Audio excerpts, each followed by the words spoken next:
The story begins with the adventure of 5 Dutch trading ships flying the Erasmus flag, with 500 Protestant crew members sailing to Japan. They used the assistance of an old map made by Spanish sailors. Unfortunately, 4 ships and hundreds of crew members were destroyed in the middle of the ocean, with only 1 ship surviving with 12 remaining crew members, including the pilot John Blackthorne and his captain, who got lost in the Magellan Strait. That night, John, sitting on the ship's edge to search for constellations, chose to go inside and chat with his captain. He revealed that the clouds covered the constellations, but also stated that there was hope for them to survive. The captain was desperate because there was no more water and supplies. John assured his captain that they would reach Japan, claim the territory, and return safely to Holland. However, the captain appeared desperate and only wanted to complete his mission. John didn't respond and chose to leave. With the limited supplies, Erasmus continued to sail until accidentally reaching Japan.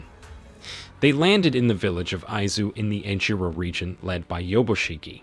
In the early morning, a Japanese Catholic man named Muraji walked along the beach and saw their ship's arrival. Secretly, he sent a letter to Toranaga about Erasmus's arrival. Toranaga was a member of the Foreign Relations Council and also a descendant of Minawara, who should have been shogun but chose to serve the royal family. The news of Erasmus's arrival also reached the local ruler's ears. Shortly after, a platoon of soldiers led by Omisama, or Yoboshiki's nephew, came and searched the ship's contents. There, they found the ship's captain unconscious. John tried to escape but was caught. The story then shifts to Osaka. One afternoon, Toranaga spent his time hunting in a grassy field with his son. After catching a bird, they returned to Osaka Castle.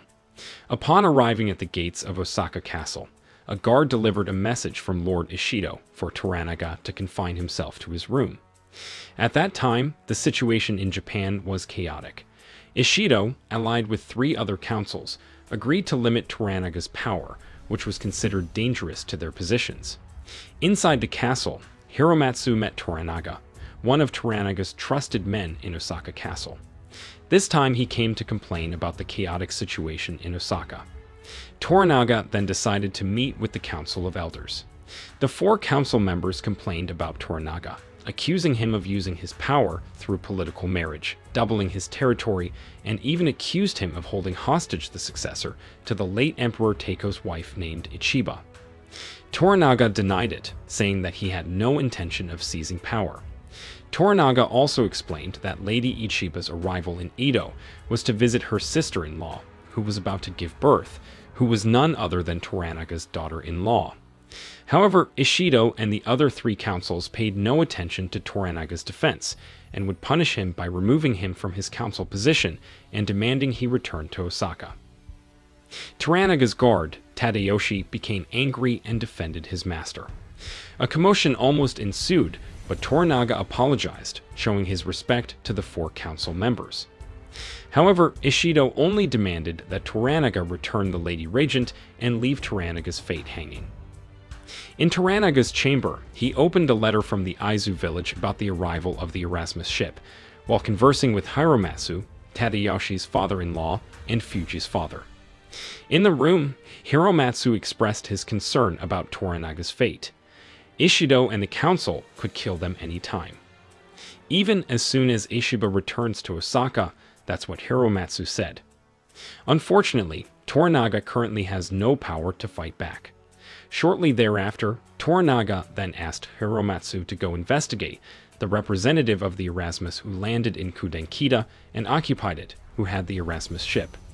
The story then returns to the Aizu village in Ejiro, where the Erasmus ship seems to be the center of attention for the locals. Meanwhile, John and his crew appeared to have been imprisoned. John peeked out of the room and realized that he had arrived in Japan, a place referred to as the center of Portuguese power in the Eastern world. Some of the crew didn't believe it, but John reassured them that they would be fine carrying out the mission against the Portuguese Catholic trading armada and safely returning to the Netherlands. Meanwhile, in the Edo Palace, after training the Virgin Council yesterday, Ishido sentenced Tadayoshi and his son to death. Tadayoshi begged his wife, Fuji, to give her their son, but Fuji refused and threatened with a knife. A young man named Mariko came, who was an expert in Catholic religion as well as their son-in-law. Mariko, who had experienced the loss of her father, chose to strengthen her faith. She also scolded Tadayoshi for his harsh treatment of his wife and son. Even when the guards tried to take Fuji's son, Mariko prevented them and let Fuji enjoy his last moments with his son. The next day in the Aizu village, Omisama was conversing with his mother. The conversation revealed that their son wanted to rule in Aizu, and only his uncle could give him power.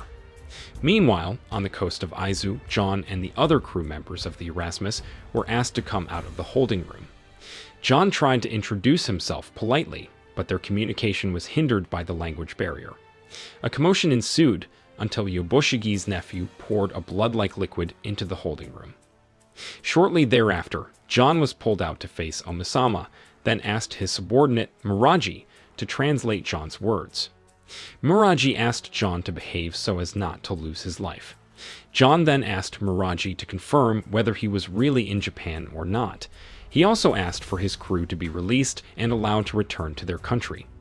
However, Omisama disregarded John's request and tortured him. John was then brought to meet Yoboshigi. During the journey, a curious bystander asked who he was, but without hesitation, Omisama showed his cruelty by beheading the man. Arriving in a small forest, Yoboshigi was waiting there to deliver the punishment. He was also accompanied by a translator from the Portuguese Catholic clergy. The pastor asked who and why John came to Aizu. Instead of answering his question, John rebuked the pastor, which led the pastor to provide false information to Yoboshigi. The pastor claimed that John was a pirate intending to destroy the Portuguese and Japan. Meanwhile, John tried to explain who he was, but he realized that the Japanese people did not know English, and he suspected that the Portuguese lied that they were the only nation to rule Europe.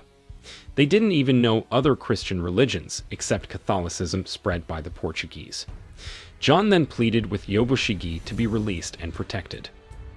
Meanwhile, he and the pastor continued to argue because they believed that John was not a pirate. Yoboshigi chose to pardon him and asked the guards to bathe John. The death penalty that should have been given to John was replaced by another crew member. The story then returns to the Osaka Palace. In the palace garden, Toranaga was playing with his heir, Yechio, who was still a child. The palace employee named Dewin called Yechio to attend writing class. Initially, Yechio hesitated to enter the writing class and wanted to attend archery training. Toranaga emphasized that a leader must be able to write and excel in all fields.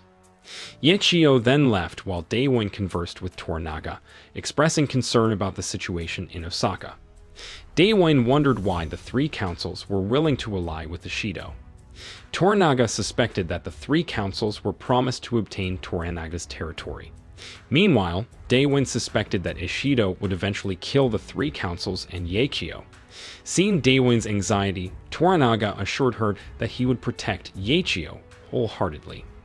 However, Dewin reminded her that the four councils would surely hunt Toranaga. They felt threatened by the Minowara lineage, which had the potential to make Toranaga the shogun or supreme commander. Toranaga emphasized that he was not ambitious for that title. However, Dewin reprimanded her again. Toranaga couldn't keep yielding and being too kind, but must show his true self as the shogun. Dewin led Toranaga to the garden and showed a tree supported by bamboo. She likened it to the relationship between Toranaga and Yechio, where they supported each other. If Toranaga fell, Yechio's safety would also be threatened. Meanwhile, on the coast of Aizu, Omisama's men began to move weapons and chests from the Erasmus. Omisama also ordered his guards to capture the crew and boil them in a fire. The cries of the crew could be heard until nightfall. While John was being bathed by the palace employees, the cries of the crew could also be heard in the palace. Yoboshigi listened to their screams very calmly during his stopover. The next day, John found himself waking up in a room naked. As he tried to leave the room, a palace servant met him. He was then given traditional Japanese clothing. Meanwhile, in another room, Yoboshigi and Omisama were discussing the crew who were boiled the night before. They were impressed with the very long process of their death. Yoboshigi then asked his nephew to compose a poem about the crew. Later that day, Omisama escorted Yobushiki out of the palace. During the journey, Omisama asked his uncle whether Toranaga knew about the Erasmus or not. His uncle answered that he didn't need to inform Toranaga because he was imprisoned in Osaka. Moreover, Yobushiki already suspected that Toranaga would be killed, and after that, Ishida would become the strongest leader and had to fight the Portuguese Catholics who controlled the trade. According to his nephew's plan, Yobushiki had prepared himself to face this situation. He will use the weapons plundered from the Erasmus to strengthen his position so that he can stand on any side. Yobushiki was surprised by Hiromatsu's arrival. Yobushiki tried to act normal and informed that they had captured a foreign ship. Without hesitation, Hiromatsu immediately asked for 500 weapons, 20 cannons, and several chests of gold and silver brought by the Erasmus. Here Yobushiki realized that there were residents of Aizu who had leaked this news, although he did not know who. Hiromatsu also conveyed Toranaga's message to bring all those belongings. However, such matters were Toranaga's job as the head of foreign relations. Yobushiki initially refused to give them. However, because he didn't want to be seen as defiant, he couldn't do anything but surrender them. Hiromatsu requested to meet John, the captain of the Erasmus. Shortly thereafter, Yobushiki's men took him to the coast of Aizu. Muraji informed him that he would be taken to Osaka. John initially refused to leave, but Rodrigues, a Spaniard working for the Portuguese, took John aboard the ship with his hands tied. On the way to the ship, Rodrigues also told John that his friends would remain Yobushiki's prisoners and would not go anywhere. Shortly thereafter, a small boat began to carry crates and John to Hiromatsu's flagship. He was in the same boat with Rodrigues. On the way, John still hoped to return to the Erasmus and safely return to the Netherlands, but there was nothing he could do. Their group arrived at the flagship. Dozens of crew members were rowing manually in the lower deck, while Hiromatsu, Yobushiki, John, and Rodrigues were on the upper deck.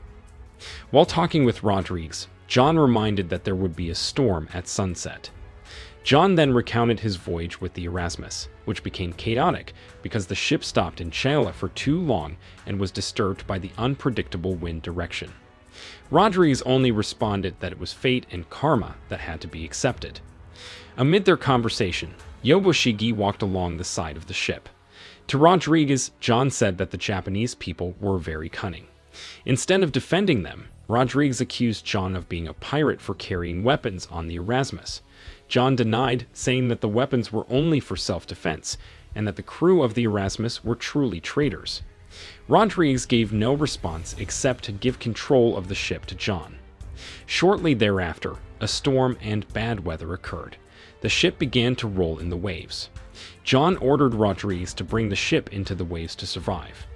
As the situation became more urgent, Rodrigues untied John's hands and asked him to make sure the rowers kept rowing. John went to the rowers and ordered them to keep rowing. Suddenly, from inside the ship, John saw Rodrigues fall into the sea. Without hesitation, he threw an oar and hoped Rodrigues could swim to the shore. After that, he ran to the top of the ship and took control of the ship's steering. The ship finally stopped at a small island for some time. There, John waited for Rodrigues, who hadn't been seen until the ship was about to sail back to Osaka. Because of this, John, carrying a grappling hook, asked Hiromatsu for permission to search for him, assuming that Rodrigues had landed around the cliffs at their stopping point. Hiromatsu initially refused, but Yobushiki mediated. John, Yobushiki, and several guards then climbed the cliffs and found Rodrigues below. John intended to descend with his grappling hook, but Yobushiki prohibited it. Angered, John challenged Yobushiki to descend, but halfway the grappling hook snapped and Yobushiki fell. One of his guards returned to the ship and brought a new rope. Meanwhile, Yobushiki was tossed by the waves repeatedly. This situation made Yobushiki feel embarrassed and desperate, so he intended to commit seppuku by stabbing himself with a samurai sword. Fortunately, before the sword was stabbed, his guard managed to bring a new grappling hook to pull him up. Finally, both Yobushiki and Rodrigues were saved. The story then shifts to the Osaka castle. Toranaga, still confined, ordered Mariko to meet her immediately. Toranaga asked how long Mariko had been a part of the Hiromatsu family. Then, Toranaga expressed her gratitude to Mariko for accompanying Fuji through the mourning period after losing her husband and son. Mariko chose to remain loyal to Toranaga's rule, even though she knew Ishido would surely overthrow him. Toranaga then conveyed his intention to Mariko, explaining that he wanted her to be a Portuguese language interpreter for John, who was brought to Osaka. Toranaga did not yet understand that John was English, not Portuguese, but he knew that John was a Protestant. When seeking Mariko's help, Toranaga also revealed that John was his religious enemy. He truly needed assistance.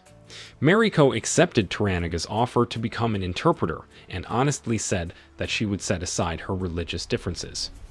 John and Rodriguez discussed fate aboard the ship.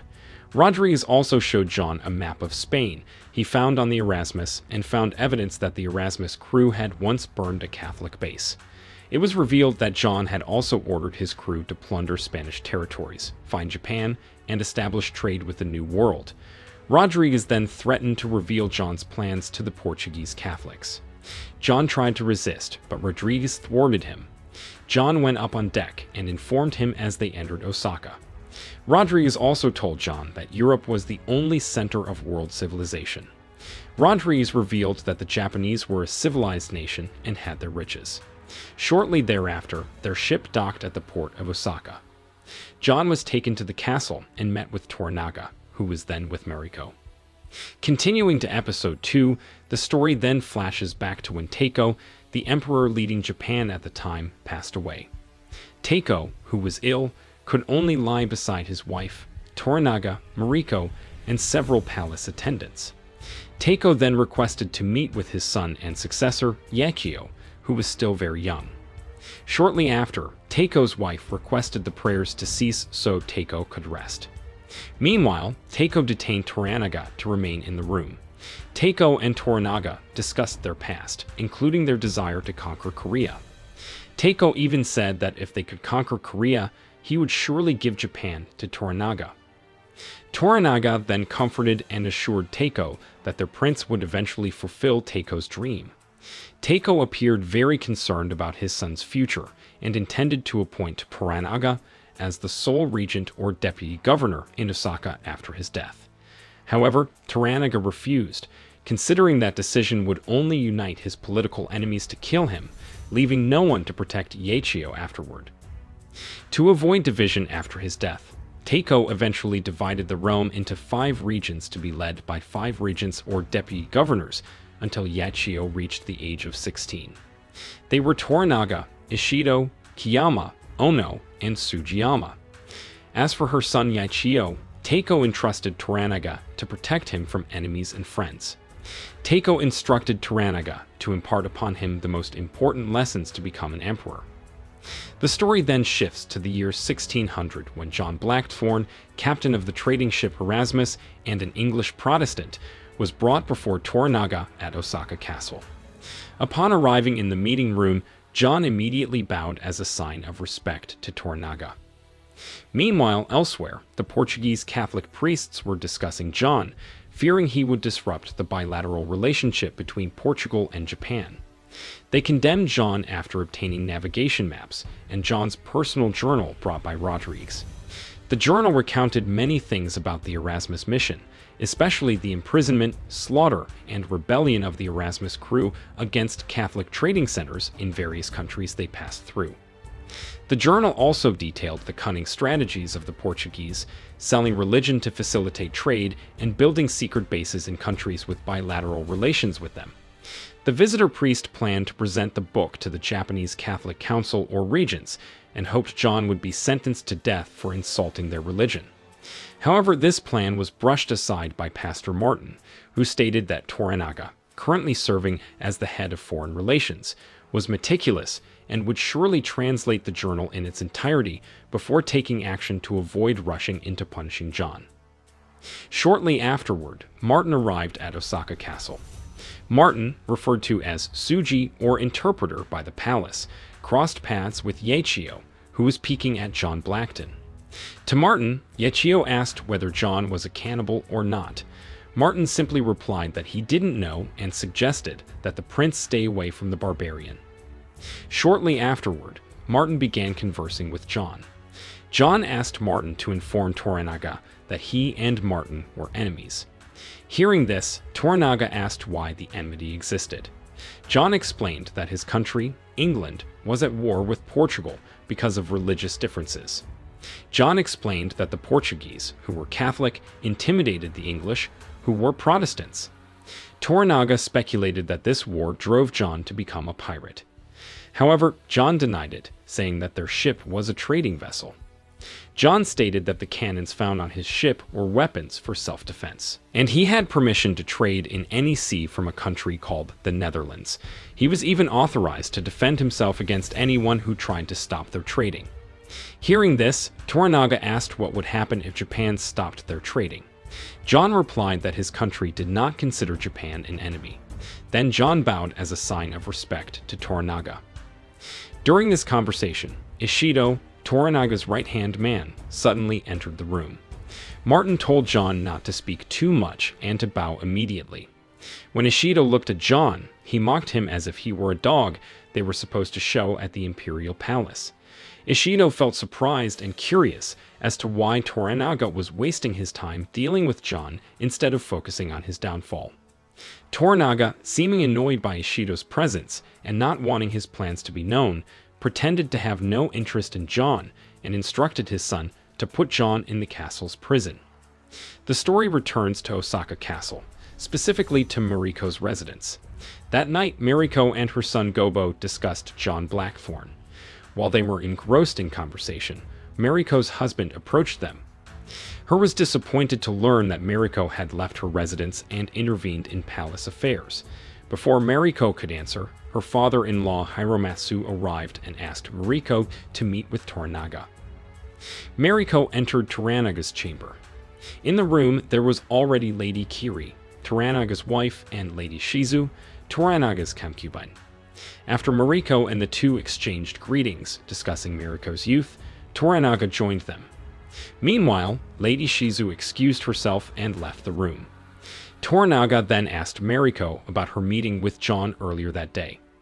Toranaga realized that John's presence was causing concern among the Portuguese, and he suspected that they would ask the Catholic counselors Kiyama and Ono to protest John's presence in Osaka. Toranaga planned to exploit this situation to divide Ishido and the other two councils, thereby buying himself more time before his downfall. Meanwhile, John, who was now in the imperial palace's prison, conversed with an old man who turned out to be a Protestant. The old man informed him about the ongoing political conflict in Osaka. It was then that John learned that Toranaga was currently a political prisoner in Osaka and would soon be eliminated by the other four councils. The old man also informed him about each of the four councils that were Toranaga's enemies. Sugiyama was descended from the wealthiest samurai family. Ono was the most feared knight and a devout Catholic since suffering from leprosy. Kiyama was a greedy Catholic. Meanwhile, Ishido was the most influential counselor among them. The man said that if Toranaga considered John an ally and his guest, then John would not be able to lead Japan alive. The next day, Ishido invited the three councils to gather votes that would determine Toranaga's fate. However, Kiyama and Ono refused to cast their votes until Ishido persuaded Toranaga to execute John, whom they knew had killed many Catholics based on his journal. Kiyama and Ono considered John a heretic who had insulted their religion. Ishido argued with Kiyama and Ono, who were too protective of their new religion compared to Japanese customs and traditions. According to him, Kiyama and Ono only wanted to please the Portuguese priests who had given them a lot of wealth, not because of religion. Ishido forced them to gather votes immediately. However, Kiyama and Ono continued to refuse until Ishido had no choice but to follow their wishes first. The story then returns to the castle prison, where John is listening to the old man tell the story of Toranaga's ancestry, who was descended from the Minowara. His ancestors were once the highest rulers of Japan as shogun, and the emperor at that time was merely a figurehead. The old man also recounted his arrival in Japan in 1572, He explained how Catholic priests used religion as a shield behind their greed for collecting wealth. They dominated the trade of silk, gold, and weapons using Portuguese trading ships called black ships. The Portuguese sold Japanese goods to China under the guise of Portuguese goods because, at that time, China hated Japan. This action was attempted to be stopped by the late Taiko. However, the Portuguese clergy incited rebels and smuggled weapons into Japan through a secret base in Macau. As they were about to return to the castle, the captain of the black ship, or Portuguese trading ship, urged Martin to press Toranaga to grant them permission to sail. Martin said the church would do its best to ensure that Portuguese and Japanese business ran smoothly and on time. Hearing this, the captain cynically mocked Martin, saying, "Isn't this just business between us?" The story then shifts to Osaka Castle, where Mariko is praying. Shortly afterward, Martin appears, seeking permission from Toranaga to dispatch the Portuguese black ship. Martin expresses surprise at Mariko's presence during Toranaga and John's meeting yesterday. Mariko pretends to be uninterested in John's case and admits to disliking John, even refusing to be his interpreter anymore. Martin praises Mariko's decision and states that John is a bad person. Elsewhere, Ishido meets with Yobushigi, one of Toranaga's subordinates, who secured John's ship, the Erasmus, yesterday. Yobushigi owes a debt of gratitude to Ishido, because Ishido once saved him during the war between Korea and Japan. Ishido's visit aims to find out why Toranaga is so interested in the Englishman. Initially, Yobushigi says that Toranaga is only interested in John's cargo, namely 20 cannons and 500 rifles. However, as Ishido believes it's not that simple, Yobushigi expresses his suspicion that Toranaga wants to exploit John's hatred for the Portuguese Catholics. He believes that the Kiyama and Ono councils will one day become enemies of Osaka. Yobushigi continues his opinion, stating that if Toranaga dies and Ishido comes to power, Ishido will compete with Kiyama and Ono, supported by the Portuguese Catholics. This situation would undoubtedly disadvantage Ishido. Therefore, according to Yobushigi, John's presence as an enemy of the Portuguese Catholics will greatly help Ishido in the future to survive. Unfortunately, Ishido has already approved John's death sentence under pressure from the councils. Hearing this, Yobushigi offers to help. The next day, John is suddenly summoned by the guards. As John is taken away by the guards, the old man who has been accompanying him for the past few days asks him to repent. However, he refuses. Some guards under the command of Kiyama and Ono take John to a forest to be executed with his eyes blindfolded. Along the way, they are ambushed by Yobushigi and some mercenaries. After the mercenaries manage to incapacitate the guards, Yobushigi and his men eliminate the mercenaries to erase any evidence of their actions. Yobushigi then takes John back to Toranaga's residence. Toranaga, Yeichio the son of the late Emperor Taiko, and the palace staff gather in the garden to listen to Yobushigi's explanation. Yobushigi recounts how he saved John from the rebels just as he was about to be executed. Although finding Yobushigi's explanation about being coincidentally present at the scene suspicious, Toranaga still thanks him. Shortly afterward, Mariko arrives in the garden and becomes John's interpreter. Toranaga then asks John to tell him about his country. John says his country is led by a queen who is very fair and wise, and of course, very eager to be friends with Japan. Toranaga then asks John to draw a world map to know precisely where England is located. John starts drawing it on the sand using a bamboo stick. He also informs about the safe route from England to Japan passing through Magellan's Island. Although it's farther, it's safe for them. Here John reveals two significant facts. First, he reveals that Spain and Portugal hide Japan from the outside world. Second, the Portuguese have a military base in Macau and employ Japanese people or Ronin as mercenaries to guard the base. Assisted by the Portuguese secret Catholic fortress, they also smuggled weapons from Japan to Macau during a rebellion several years ago, suspected to have occurred while Emperor Taiko was still in power. Toranaga is surprised to hear these facts from John and asks him to mark where the Portuguese military base is. Without waiting long, John begins, starting with the story of the division of the New World by Spain and Portugal, where Japan falls into their territory. This causes Japan to fall under Portuguese jurisdiction. Hearing this, Toranaga, feeling that his country is claimed by the Portuguese, begins to get angry. That the Portuguese have the right to turn the land they find into a Catholic country and replace its leaders with people of their own religion. Hearing this, Mariko, a Catholic, suspected John of lying. John swears in the name of his God that he is speaking the truth. Reluctantly, Mariko translates this fact to Toranaga. Feeling uneasy, Toranaga ensures John's purpose for coming to Japan. John says he only wants to invite Japan to cooperate in driving out the Catholic Portuguese colonizers. Toranaga says it's better for John not to fight the Portuguese in Japan, because besides being outnumbered, he will also lose in weapons, giving him no hope. Toranaga then allows John to spend the night at his residence in the West Palace, because it's dangerous outside with many bandits lurking. He says this while casting his gaze at Yoboshigi. Shortly afterward, Mariko escorts John to the West Palace. In a corridor, John's steps halt as he sees Toranaga's war robe. Upon arriving in the room where John will be staying, there is a brief conversation between Mariko and John, where it is revealed that Mariko has been a Catholic and speaking English for 14 years. As Mariko leaves, John warns her to be careful with the Catholic pastors, as they may be planning something dangerous against their master, Toranaga. Meanwhile, in another room, Pastor Martin meets Toranaga and asks for permission for the Portuguese black ship to sail to Nagasaki. Toranaga asserts that he will scrutinize the ship for his nation. He also expresses his disappointment because the Portuguese Catholic Church has secretly built a military base in Macau. Toranaga chooses to leave and refuses to continue the conversation unless the Portuguese are willing to be transparent about this secret base. Pastor Visitor, who has received news of the postponement of the Portuguese ship's departure from Martin, then instigates the Kiyama Council to take action because John is starting to disrupt their business operations. The Kiyama Council says they will take care of it soon.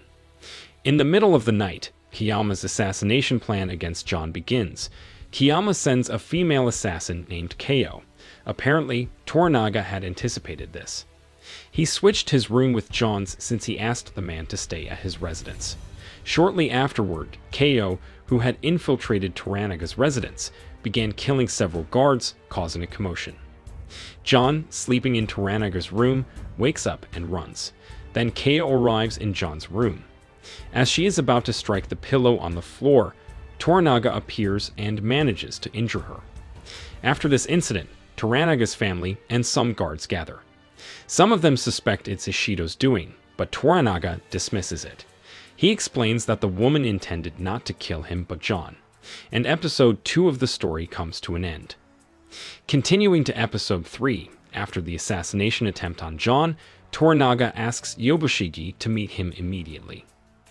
Yoboshigi suspects Toranaga, is angry with him for informing Isidro and Kiyama about John Blackton, as well as being involved in the attempted murder of the Englishman. Worried about being executed, Yoboshigi writes a will before departing. Shortly afterward, he meets Toranaga. Toranaga then asks him if Yoboshigi knows about the Amitabha Union that sent Keo. Toranaga then asks another question, where he asks how much Yoboshigi was paid for his betrayal. Yoboshigi realizes that Toranaga knows everything and resigns himself to being punished with death. Toranaga then asks about Ishido's visit to Yoboshigi's palace some time ago. Finally, it is revealed that Ishido promised Yoboshigi to replace Toranaga as a council member. However, Yoboshigi admits he's not interested in the offer. Toranaga then asks what Yoboshigi wants.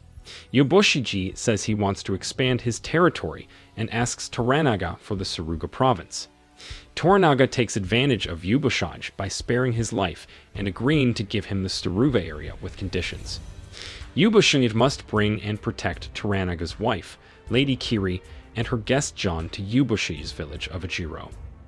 In Pastor Martin's church, Pastor Visitor and the captain of the Black Ship are seen discussing Toranaga's decision to postpone the Black Ship's voyage after learning of the huge profits the Portuguese obtained from their trade monopoly with China. Martin informs that they are only allowed to trade if they have openly reported the exchange rates to the palace. The captain refuses to provide the report, and whether permitted or not, tonight he will still sail out of Japan. The captain says John should have been dealt with by the church before reaching Osaka. He also emphasizes that he works for the Portuguese royal family, not the church. The captain leaves the room and tells Rodrigues, his ship's navigator, that tonight the black ship will sail. Meanwhile, in Edo Palace, the palace physician is seen treating John's wounds from the assassination attempt on him. Seeing John's tense and rough demeanor, the physician says it seems John doesn't need treatment, but rather a woman. Mariko and John then discuss the assassin sent to her. Mariko says Keio comes from a dangerous sect that must pay dearly to use their services. John believes that Keio must have been sent by the Portuguese pastors. In the midst of their conversation, suddenly, Mariko's husband, Buntaro, approaches them. Buntaro informs that Mariko and John are ordered to depart for Ejiro. From his look, it is evident that Buntaro dislikes John, and he also treats his wife very harshly. In another room, Fuji, Hiromatsu's daughter-in-law, receives the ashes of her husband and child, who were executed by Ishido. Amidst her grief, Hiromatsu orders Fuji to join Toranaga's entourage to Ejiro. He also advises Fuji to be stronger about her husband's and child's deaths. In the afternoon, the entire entourage that will depart for Ejiro is ready in the courtyard of the West Palace. Yobushigi and Buntaro, who will escort the journey, are also seen ready there.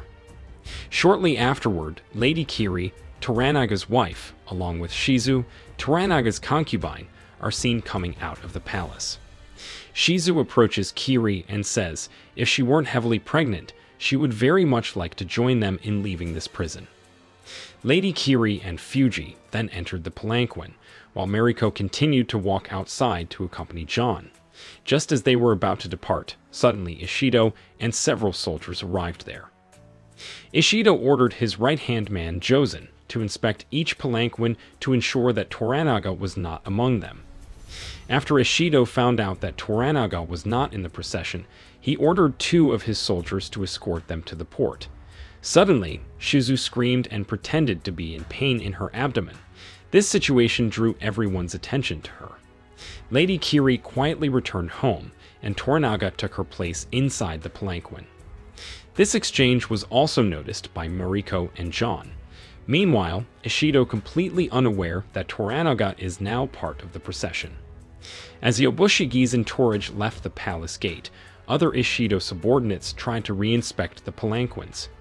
John, realizing Toranaga's tactics, tried to divert Ishido's men's attention. He pretended to resist and prevented them, claiming that peeking into the palanquin was a violation of privacy. Throughout the journey, John and Mariko, who always walked side by side, exchanged stories about their families. Mariko told John about her husband, Toda Hirokatsu, commonly known as Buntaro among his friends. He was a revered warrior in Edo. In turn, John talked about his 2 children, Elizabeth and Tudor.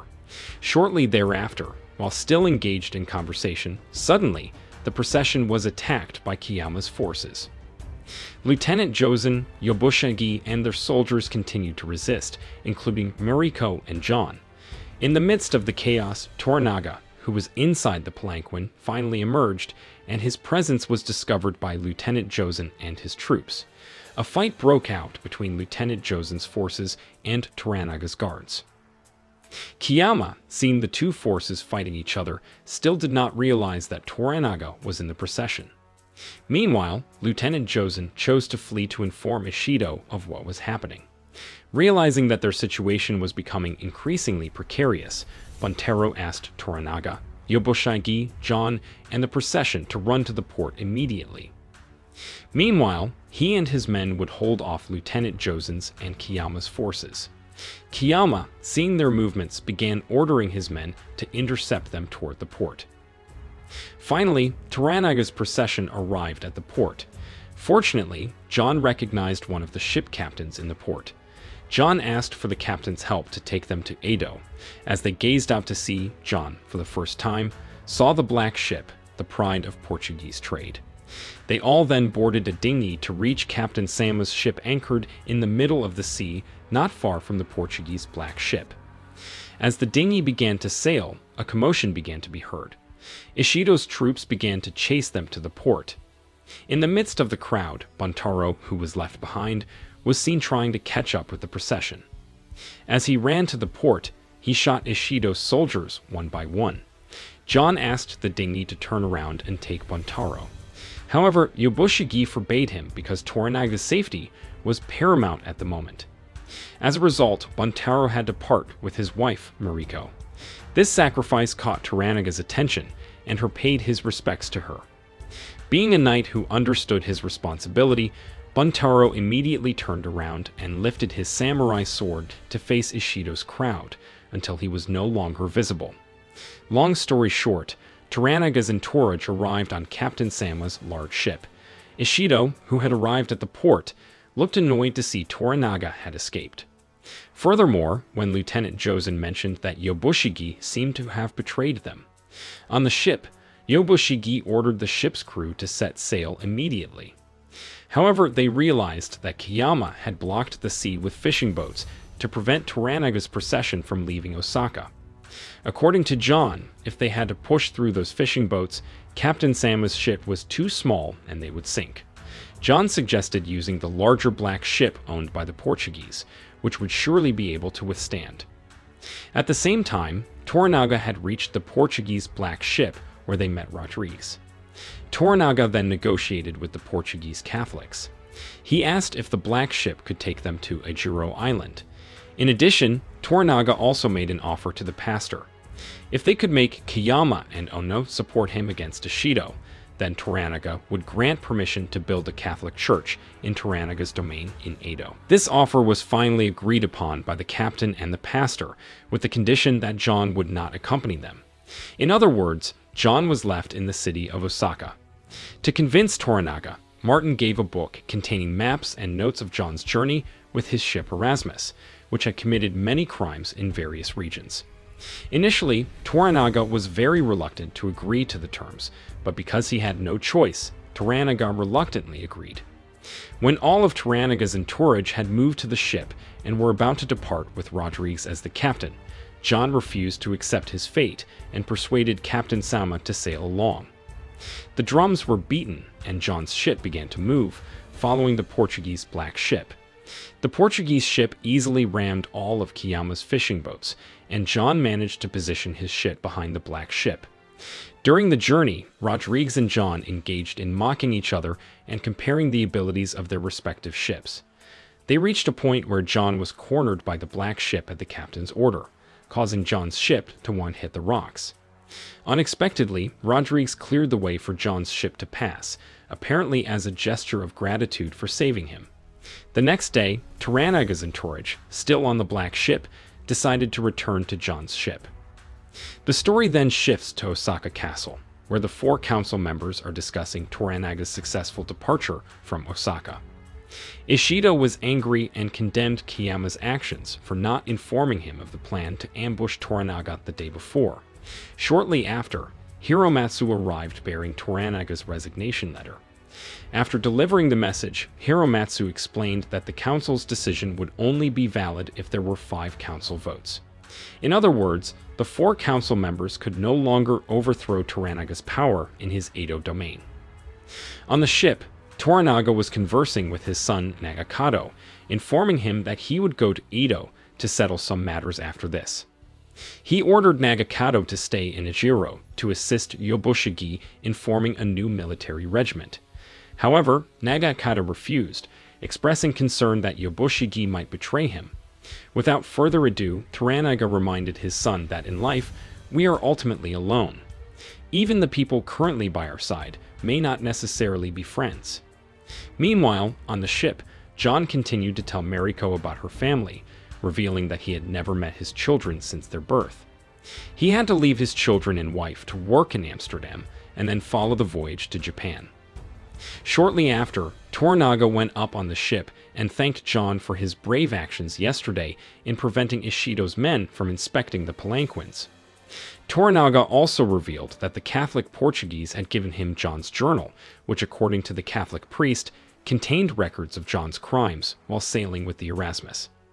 However, Toranaga would take action on John before translating its entire contents. Seeing that John had the same spirit and courage as a samurai, Toranaga appointed him as a Hatamoto and asked him to train the military regiment with Western warfare tactics and weapons taken from the Erasmus. John, who didn't understand the meaning of Hatamoto like, I was flustered to hear it, especially since he was just a sailor. A Hatamoto is highly respected among the shogunate. In warfare, they are protectors who uphold the honor of the royal banner. After the conversation, Toranaga invited John to swim together, but when he saw how John jumped into the sea, amusingly, Toranaga asked him to do it repeatedly. When John was about to jump back, Toranaga challenged him to a swimming race to the shore. Mariko reminded John not to give up because Toranaga hated that, and here the story of the third episode comes to an end. Continuing to episode 4, the story begins in the village of Ojiro. Currently, the village is led by Omisama, who is also the acting leader and Yobushigi's nephew. A guard delivers a letter from Osaka informing of Yobushigi's arrival with their esteemed guest, Yasutoranaga. Omisama requests all residents, guards, and the regiment to clean the village and prepare on the shore to welcome their arrival. On the ship before docking, Mariko intends to deliver her master Toranaga's message to Fuji. Mariko instructs her cousin to marry John, who has now become a Hatamoto. Fuji refuses and wants to leave the clan and become a nun. Mariko tells her that Fuji cannot refuse it, and eventually, Fuji agrees to marry John, but only for 6 months. Meanwhile, Yobushigi is talking to Nagakato, Toranaga's son, ensuring that he has informed Omisama and the people of Ojiro to prepare for their arrival. Nagakato then orders them to train their troops to be ready for battle before the Osaka Council finds a replacement for his father. Hearing Yobushigi's words, Toranaga, not far from them, informs that he has submitted his resignation from the provincial council. Yobushigi, still puzzled, expresses his concern, stating that Toraga's resignation is equivalent to suicide and will endanger all subordinates, allies, and the village of Ojiro because they will become targets of Ishido. Toranaga brushes it off, stating that if the official decision from the 4 councils hasn't been issued yet, he and his followers will still hold out. Shortly after, they arrive in the village of Ojiro. Yobushigi's regiment is neatly lined up on the beach to welcome their lord and Toranaga's entourage. Yobushigi meets his nephew, Omisama, and it is explained that the barbarian John has now been appointed as a Hatamoto. Therefore, Omisama must provide a house for her to live with his wife Fuji and their interpreter, Mariko. Shortly after, Toranaga and his son, along with Mariko, Fuji, and John, disembark from the ship. Mariko introduces John to Omisama, although they had met before because Ojiro was the first place John anchored his ship. Omisama once urinated on his face, and John, still very upset with Omisama, scolds him in English. After that, Toranaga gives a brief speech in front of Yobushigi's regiment. He informs them that Japan is under threat, so they must be prepared to defend their homeland. This speech is met with great enthusiasm by all of Yobushigi's troops. Yobushigi then invites Toranaga and his entourage to enter the village. However, Toranaga decides to return to the ship, as he mentioned to his son yesterday that he would stay in Edo for a while. To Yobushigi, Nagakato orders their weapon regiment to be trained before his father returns. After everyone returns to the village, John continues to gaze at the sea, looking at his ship Erasmus still there. He then asks the villagers about the crew or his friends, but no one understands his language until John asks Miraji, a village resident who speaks Portuguese. John then asks Miraji for help to board a boat and go to his ship. However, this action is quickly prevented by Yobushigi's men who know about it. Mariko, who approaches her, says that John cannot return to his ship without Toranaga's permission. John says he only wants his pistol, ship, and crew returned. Mariko informs her that his friends have been detained in Edo, and as for John's weapons, he can request them anytime. Mariko also adds that the Erasmus ship and its crew now belong to Toranaga and will be used at his discretion. John is then taken to the village and introduced to the man who will be his gardener named Yujuru and some people who will be his staff. After that, they enter the house prepared as John's residence with Fuji and Mariko. Upon arrival, Mariko informs John of the facilities provided to her house, a salary of 240 koku per year, and Fuji as her wife. Upon hearing this, John rejects all the offerings because all he wants is to leave Japan immediately. However, Mariko insists that her must stay in Ejiro for at least 6 months until the regiment training is completed, since John had previously agreed to train Toranaga's regiment in Western tactics. As a result, John feels like a prisoner again, albeit in decent accommodations. However, he can't do anything and reluctantly accepts the situation. Meanwhile, at his residence, Yobushigi spends time drinking sake with Omisama, an entertainer woman, and an old man, his right-hand man. The old man regrets that Yobushigi seems to be disrespected by Toranaga now, despite Yobushigi having helped his lord a lot. Yobushigi seems to ignore the old man's words and shifts his attention to Omisama. Yobushigi asks if his nephew has found the spy who leaked Erasmus's arrival to Ejiro to Toranaga. However, Omisama hasn't found them yet, which frustrates Yobushigi, and he scolds him. Yobushigi is also anxious because Ishido now surely thinks he has betrayed him. He then receives advice from Omisama. His uncle tells him that the regiment to be trained by John is his own uncle's troops. This means that as long as Toranaga hasn't returned to Ejiro, the regiment and the weapons used during the training belong to him. The Osaka Provincial Council has not yet found a replacement for Toranaga. If they present the weapons on John's Erasmus to Ishido, there will surely be an opportunity for Yobushigi to regain Ishido's trust and become the Fifth Council. Yobushigi seems interested in the proposal, while the entertainer woman there seems to be just listening to their conversation. Now, Fuji works for Toranaga and must serve John. As a form of respect, as well as a new purpose in her life to continue the struggle of her late husband and child. However, John remains cold and says Fuji doesn't seem like someone in mourning. Mariko places John's weapon down and then sits by her side. Here is where Mariko teaches John the principle of the eightfold fence. It's a psychological condition formed by the Japanese to cope with various changes within themselves. This principle makes Japanese people have an internal wall that can hide what they are feeling. Mariko says they have trained her from childhood to observe something without having to hear it. Therefore, Mariko tells John not to be fooled by the politeness, respect, and traditions of the Japanese people there. Afterwards, Mariko returns inside, and John checks his weapons. The next day, military training for Yobushigi's regiment began. However, before departing, a debate ensued between John and Omisama because John was prohibited from carrying weapons. Fuji, by her side, urged her husband to surrender the weapon and promised to protect her. Initially, John resisted, but eventually complied. Meanwhile, Omisama attempted to forcibly take the weapon from Fuji. Surprisingly, Fuji dared to point the pistol at Omisama, causing him to back off. Omisama, John, and the entire entourage then departed for a grassy field. This is where they would practice using modern weapons from the West. Yobushigi then asked John to teach tactics of war that the Japanese regiment had never known. John began by recounting the history of the Siege of Malta, when the Ottoman Turkish army fought against the Christian forces supported by the inhabitants of Malta around Street Elmo. In this siege, the Turkish forces managed to hold out for 6 months, forcing their Christian enemies to retreat. Mariko interrupted John's story, because her wasn't directly involved in the battle her was telling. She asked John to talk about a war he had actually participated in. However, John was puzzled because her was just a sailor who had never fought. John then thought of something that would make him appear clever. After getting an idea, he told Yobushigi and his men that warfare tactics with firearms were useless and inferior to the naval combat skills of the British. He argued that Osaka Castle had high security and was difficult to penetrate with firearms. However, a cannon fired from the sea could destroy it instantly. This meant they could demolish Osaka Castle without the need for close-range physical contact, thus saving time in the assault. Shortly after, John asked the regiment members to lift the cannon taken from the Erasmus. Then he taught them how to operate the cannon.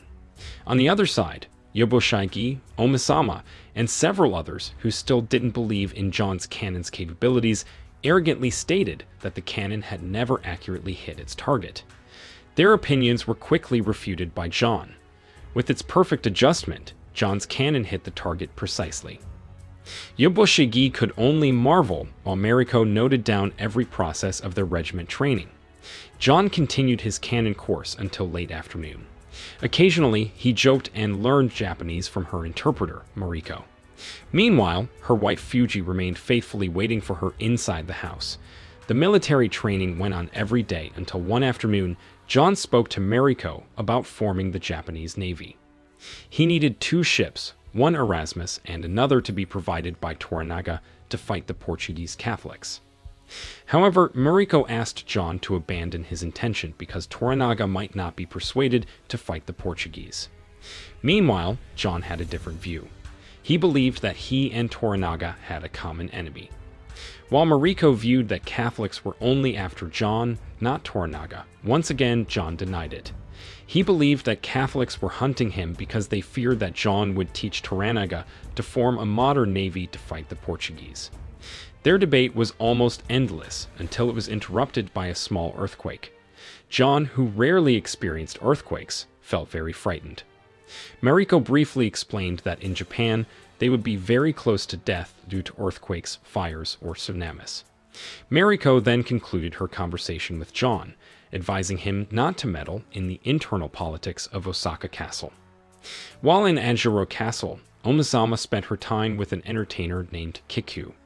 They discussed the prosperity of their village under Yoboshigi's leadership.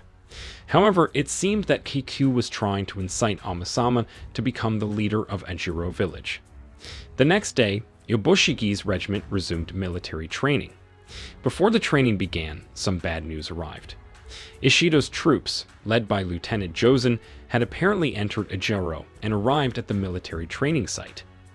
Yoboshigi approached Josen and apologized, explaining that he had no idea Toranaga was part of the group he brought to Ajiro yesterday. Josen gave no response except to hand him an invitation to the Council of Magistrates. This time, Yoboshigi was summoned to Osaka Castle to renew his allegiance and receive punishment for his careless actions. Yoboshigi refused the order and revealed the secret of his regiment's military training to Josen. He believed that the regiment trained by John could be the key to Ishido's victory at Osaka Castle. To convince Josen, Yoboshigi asked him to stay overnight and witness the military training the next day. If Josen was not satisfied, Yoboshigi promised to surrender to Ishido in Osaka. That night, John discussed the day's events with Mariko and Fuji. Here he realized that Yoboshigi was being pressured by the 4 magistrates in Osaka. Their conversation then turned to personal matters. Specifically, John apologized for his mistreatment of Fuji. He also gave her a gift, a firearm that he greatly admired. Fuji then entered her room and came out carrying her late father's sword. She gave it to John to uphold his dignity as a Hatamoto. Meanwhile, Nagakata was worried about Yoboshigi's decision to allow Lieutenant Josen to watch the cannon demonstration. Omisama, who was two-faced, pretended to want to help Toranaga. However, Nagakata forbade him. This time, Nagakata wanted to solve the problem without his father's help. Finally, he devised his own plan. The story shifted to John, who decided to take a midnight bath. When he arrived at the bathhouse, Mariko approached her and told about her background. Years ago, Mariko lost her father and family due to conflict with the kingdom before Teiko's leadership. She was exiled and moved to Osaka with her husband Buntaro. This event left a deep emotional scar on Mariko, and now Toranaga gave her a chance to seek revenge. This story also shattered John's belief that Mariko had been submissive to the Portuguese Catholic Church. Mariko redirected the conversation and asked about John's hometown in London. They seemed to bond, and Mariko even daringly came to John's room while he was asleep, an event noticed by Fuji. The next day, John, Fuji, and Mariko gathered for breakfast and pretended as if nothing had happened the night before. The story then shifted to the grassy field, where Yoboshigi's regiment was training. This afternoon, they would demonstrate their cannon to Lieutenant Jozen, Ishido's right-hand man. Yobushigi then asked for the demonstration to begin immediately. This time, the cannon demonstration was led by Nagakado, who had devised his own plan. He started by instructing all the regiment members to work on their respective cannons. After that, he drew his sword and unleashed his anger on Lieutenant Jozen, whom he deemed to have insulted Toranaga. Shortly after, he ordered the cannon to be fired at Jozen, causing him to fall from his horse. Yobushigi tried to defend Jozen and stop the brutal act, but his efforts failed. Nagakado also wasn't afraid if his father, Toranaga, found out about his actions. Enraged, he approached the defenseless Jozen, and his sword successfully pierced Jozen's neck, beheading him. Everyone was shocked by his actions, including Mariko. "This is war," she exclaimed. And with that, the story of the 4th episode comes to an end. Continuing with episode 4, the story remains in the village of Ejiro. After Nagakado dispatched Jozen and his followers, the villagers assisted Yoboshigi's regiment in collecting their bodies, including Miraji, Toranaga's spy in the village. Shortly thereafter, they were surprised by the arrival of Toranaga and his troops from Edo. Even more surprising was that he brought along Buntaro, Mariko's husband, who was previously thought to have perished in Osaka. Knowing her husband was still alive, Mariko's feelings were in turmoil, especially since she had fallen in love with and had relations with John. The story then shifts to Edo Castle, where Ichiba and the late Teiko's wife are heading towards Osaka. Meanwhile, in Osaka Castle, the members of the Council of Magistrates hold a meeting regarding Ichiba's return and their thwarted plans against their enemy Toranaga. Sadly, this thwarting cannot be carried out due to a lack of one vote. They attempt to find an alternative to replace Toranaga, but nothing is truly approved by Ishido. The story then returns to Ejiro. Toranaga, Nagakado, and their large army are hunting. Toranaga also takes the time to converse with Mariko. Here, Toranaga reveals that some soldiers in Osaka helped save her husband Buntaro from Ishido's troops. Mariko admits her admiration. The conversation then shifts to another topic. Mariko hands over her notebook containing records of John's words, actions, and military training while in Ejiro village. Meanwhile, Toranaga asks Mariko to continue being her interpreter and to live with John. He also plans to have Buntaro stay in the same house. Their conversation is then interrupted by Nagakado, who presents his hunting bird to his father. Toranaga asks Mariko to take the bird back to John as a gift. While Mariko meets John, Toranaga talks with his son. He suspects that the murder of Lieutenant Jozen occurred because Nagakado was influenced by Omisama, Yoboshigi's nephew. Toranaga does not blame Nagakado for killing Jozen, as it benefits his political strategy. However, he is disappointed that his son fell into Yoboshigi and his nephew's trap. Nagakado is considered too impulsive and lacks patience as a leader. As punishment, Toranaga removes Nagakado from his position as commander of the cannon regiment. Meanwhile, Ishido receives Jozen's head from Yoboshigi. This delivery signals that Ishido must start the war against Toranaga.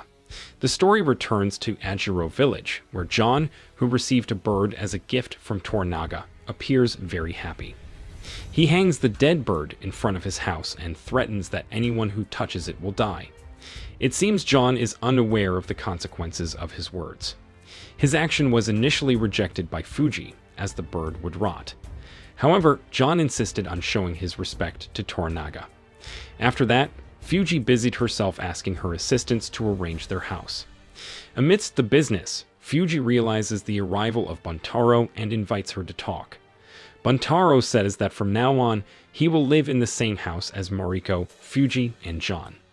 However, his jealousy towards Mariko and John cannot be hidden. Buntaro then pretends to inquire about Fuji and John's marriage until he learns that Fuji has never been touched. Buntaro remarked that John the Barbarian should only sleep with barbarian women, not with respectable people like Fuji. Buntaro then left, promising to return for dinner. Meanwhile, elsewhere, Toranaga was meeting with Yoboshigi. discussing the progress of the regiment. In this opportunity, Toranaga also tested Yoboshige's loyalty. He instructed Yoboshige to fulfill Ishido's request to return to Osaka. However, Yoboshige pretended to remain loyal to Toranaga. Toranaga then asked if Yoboshige was involved in inciting his son to kill Lieutenant Josen, but Yoboshige cunningly blamed his nephew for inciting him. Toranaga's response surprised Yoboshige. Instead of punishing Omisama, Toranaga praised him for facilitating the provocation of Ishido into war without having to attack Osaka first. As a result, Toranaga appointed Omisama as the commander of the cannon regiment. Toranaga's decision greatly angered Yoboshige, making him feel manipulated. Omisama even offered the commander position to his uncle, but Yoboshige remained arrogant. Regardless of who became the commander, the cannon regiment remained under his authority. Yoboshige then asked Omisama to find the spy who kept leaking secrets to Toranaga. Meanwhile, Igarashi was instructed to go to Osaka to repair his relationship with Ishido. The story then returns to John's house, where the gardener was disturbed by the stench of the bird carcass hung a few days ago. He seemed to be observing the dead bird but dared not do anything. Meanwhile, Mariko and Fuji were chatting at home, upset with John for dirtying their kitchen with rabbit meat. They then discussed Mariko's feelings about her husband Buntaro now living with them. Shortly afterward, John learned that Buntaro would be living with them. At Mariko's suggestion, John prepared dinner for Buntaro. Unexpectedly, he served rabbit meat, which the Japanese did not like. John opened the soup and offered the rabbit meat, but all three refused it as it was not in line with Japanese cultural norms. What should have been a warm dinner turned tense as Buntaro challenged John to a sake-drinking contest, forcing John to talk about many things. However, not a single story was finished. Buntaro appeared angry because John interrupted when adding sake and advised him to respect his wife, Fuji. Buntaro took an arrowhead and almost hit Mariko's face. Luckily, it only hit John's house door. Buntaro's action angered John. He asked Buntaro to respect Mariko more, but instead of following the advice, Buntaro continued to degrade his wife and forced her to talk about her family history. Mariko was the only one who survived by isolating herself with Buntaro until she served Toranaga. Mariko repeatedly tried to end her life, but Buntaro did not allow it. To some people, Mariko is still considered a murderer and a traitor. Mariko went to her room and refused to return to the dining room, despite Buntaro's request. As a result, she was tortured by Buntaro in the middle of the night. Upon hearing Mariko's screams, John came out of his room. Nonchalantly, Buntaro apologized, saying he had drunk too much sake. The next day, Miraji, who turned out to be Toranaga's spy, met his master in a dove's nest used by Toranaga to send secret letters. Here, Miraji learned that Yoboshige was hunting down the person who was a spy for Toranaga and asked for permission to surrender. However, Toranaga refused as only Miraji could be trusted. Toranaga then asked him to find another person to be falsely labeled as a spy. Meanwhile, at John's residence, a minor disturbance occurred. The gardener felt uneasy about the carcass's smell. Shortly after, John emerged from his house, seemingly unconcerned about the discomfort caused by the carcass's smell, and went to find Mariko. Worried about Mariko after the events of the previous night, John ordered Mariko to leave Buntaro, but Mariko refused. She blamed herself for being born to a father considered a traitor. Mariko then chose to leave and warned John that they would no longer speak to each other starting today. John returned to the village and was surprised to see some villagers in tears. Upon arriving home, Fuji informed her that Yujiro had taken her bird carcass and had been sentenced to death. Apparently, John's statement prohibiting anyone from touching the bird carcass some time ago was considered a law. John was shocked by these facts. He wondered if life was valued so cheaply in Japan. Realizing that her husband was angry, Fuji offered herself to be killed. John ignored her and asked his wife and servants to enter the house. The story then shifts to Mariko and Toranaga having a meeting on a hill. Because Toranaga had heard about the conflict in her marriage with Buntaro, Mariko apologized to her. Toranaga didn't mind Buntaro's rough treatment of his wife, but as a translator, Toranaga didn't want Mariko to be hurt. In the midst of the conversation, John suddenly met them. Feeling that he had completed his task of training the regiment, John asked Toranaga to return the ship and its crew because he wanted to leave Japan. Instead of granting the request, Toranaga realized that there was something wrong between John and his translator. Toranaga, feeling that this issue was childish, did not want to get involved and chose to leave the hilltop. Meanwhile, Mariko explained that Yujiro had taken the carcass because the villagers had previously protested to Miraji, who served as the village head. Suddenly, a big earthquake occurred during their conversation. The hills around them collapsed and avalanched, causing Toranaga to fall into a ravine. John, Nagakado, and some remaining guards searched for Toranaga, and fortunately, John promptly found him. Unfortunately, Toranaga's sword was buried under the rubble and could not be found. Instead, John gave him the sword that Fuji had given her. There was a brief history of the sword given by John. The sword was a gift from Fuji. Fuji considered the sword a tribute to her father. However, Fuji's father died as a coward because her begged to be saved during the war. Everyone in the kingdom knew, including Toranaga, but they didn't tell Fuji. Despite knowing the dishonor of the sword, Toranaga accepted it. John then ran to his house and searched for Fuji. Fortunately, his wife survived despite experiencing trauma and injuries. Finally, John began to show his concern for Fuji. Afterward, John headed to his backyard. He surveyed the garden created by the late Yujiro, which was in disarray due to the earthquake. At least this could be a final tribute to his gardener. The story then shifted to the late Yujiro's house. Muraji, Yobushegi, and Amasama found evidence of Yujiro's involvement as Toranaga's spy. Muraji informed Yobushegi that Yujiro was the spy they were looking for. The story returns to Osaka Castle. In the evening, Lady Ichiba came to meet her son Yachio. Afterward, she met Ishido and thanked him because the council had successfully pressured Toranaga and allowed her to return to Osaka. Lady Ichiba then revealed that she had learned of the council's defeat by Toranaga. Ishido promised to restore her position. To Ishido, Ichiba said that from today, she wanted to take over Osaka and order the council to end their political tenure and obey her every word. And here ends the 5th episode. Continuing to episode 6, this story recounts a flashback from 22 years ago when Mariko was a child. At that time, Mariko was taken by her father to the Izuchi Palace owned by Emperor Kuroda. At the palace, Mariko was introduced by Kuroda to her daughter Rory, who is now known as Ochiba, Teiko's wife. And this is where the initial meeting between Mariko and Ochiba occurred, leading to their friendship. At that time, the Izuchi Palace was still ruled by Ochiba's father, Kuroda, who was cruel and corrupt. As a result, Mariko often heard and witnessed various acts of violence committed by Kuroda. One night, Mariko witnessed the king beheading several monks who disagreed with her. Mariko's father, Akechi Jinsai, tried to stop the king's brutal actions. However, Toranaga said it was not the time yet. Suddenly, Akechi realized that her daughter Mariko was witnessing the incident. Her ordered Mariko to go inside and go back to sleep. The story then shifts to several years later, when Mariko and Ochiba had grown up. This training was also witnessed by several royal officials, including her father and Toranaga, as well as a man named Buntaro, the man who had been betrothed to Mariko.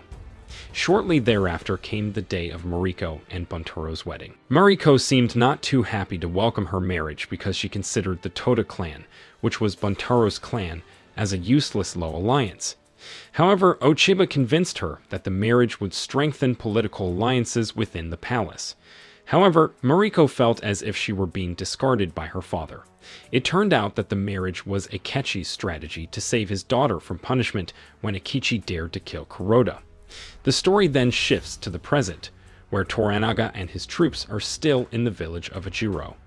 That night, Toranaga was delivering his speech about the deaths after some members of his regiment died due to the earthquake. That night, Toranaga specifically expressed his gratitude to John for saving his life twice. Toranaga provided an area near Kanagawa with an annual salary of 600 koku to the Englishman. Toranaga also appointed John as the chief admiral of Kanto and the general responsible for the artillery regiment. This means Omisama was removed from his position and replaced by John. The next day, while the villagers were busy clearing the rubble after the earthquake, Omisama was talking to his uncle. Yoboshiji received a report that he had lost thousands of soldiers due to the earthquake. This situation worried him because they would not be ready to face Ishido. Meanwhile, Omisama appeared upset because Toranaga removed his position as commander of the artillery regiment without prior notice. Even Yoboshigi, who previously claimed that the regiment was his, could not do anything since Toranaga returned to the village.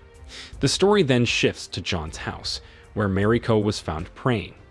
Her translator prayed in the Catholic way, while John followed in the Protestant way. Mariko noticed John's presence, but she did not reprimand the Hatamoto because their relationship had not yet improved. At Toranaga's temporary palace, Buntaro meets him and apologizes for causing a disturbance at John's house, the Hatamoto, and for being harsh to her wife, Mariko. Without hesitation, Toranaga orders Buntaro to divorce her. However, Buntaro apologizes again and begs not to be asked to divorce his wife. He also tells Toranaga that he is actually disappointed with Mariko's attitude, which has always been cold towards him since their wedding day, unlike the warmth she shows to John. Toranaga says if Mariko only follows what her has commanded, her closeness to John is no more than that of a translator. Toranaga admits to being disappointed in Buntaro for not obeying his command, as he punishes Buntaro to stay away from Mariko for the next 7 days. After that, it's John and Mariko's turn to meet with Toranaga. John asks why Toranaga gave him the position of commander of the artillery regiment. John admits he didn't mean to refuse it, but his desire to leave Japan and face the Portuguese makes him unable to accept the position. Toranaga then asks what John wants. The Englishman says he could stay in Japan as long as Toranaga returns his ship. John promises to benefit Toranaga because he will attack the black ships, Portuguese trading ships at sea, which will damage Portuguese trade and also harm the trade controlled by Toranaga's Catholic opponents, Kiyama and Ono. Unfortunately, Toranaga rejects the offer because the Portuguese have always been a good nation.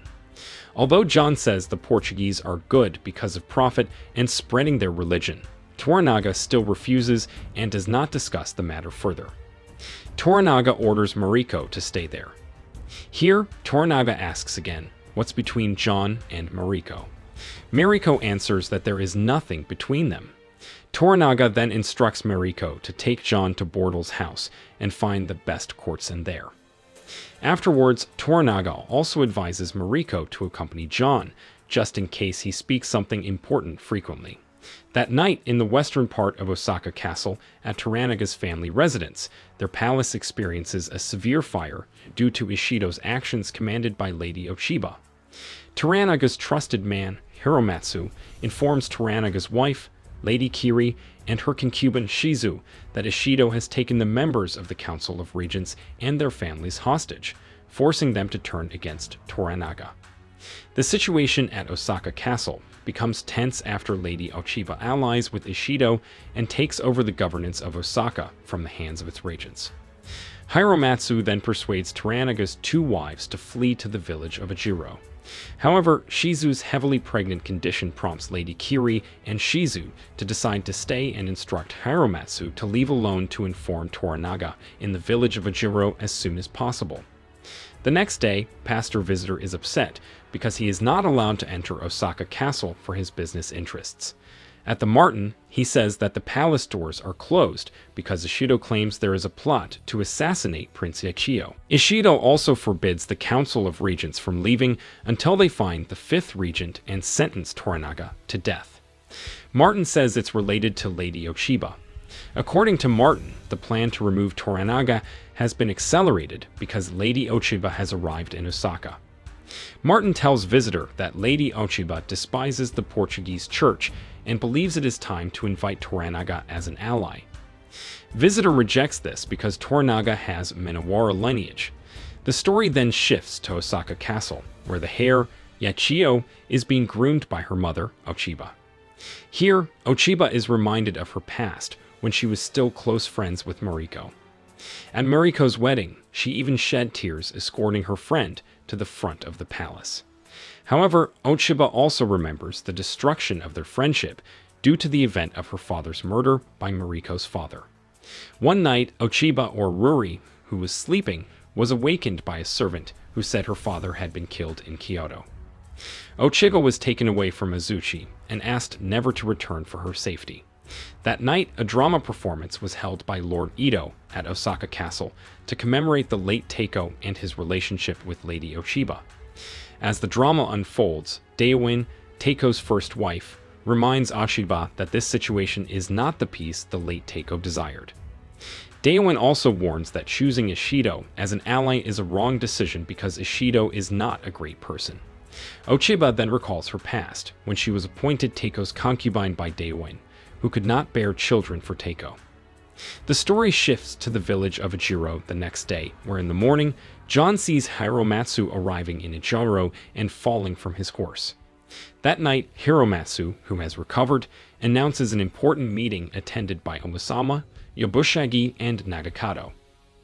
Hiromatsu informs Toranaga that Ishido has seized control of all Osaka.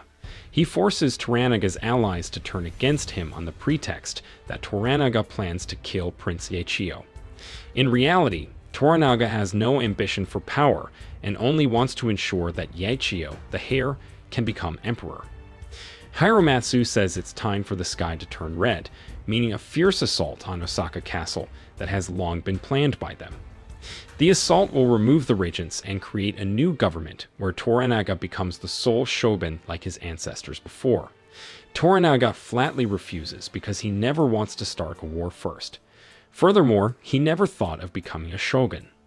Toranaga orders his subordinates to find another plan with as few casualties as possible. Moving to a brothel where Mariko meets a madam named Mrs. Jin.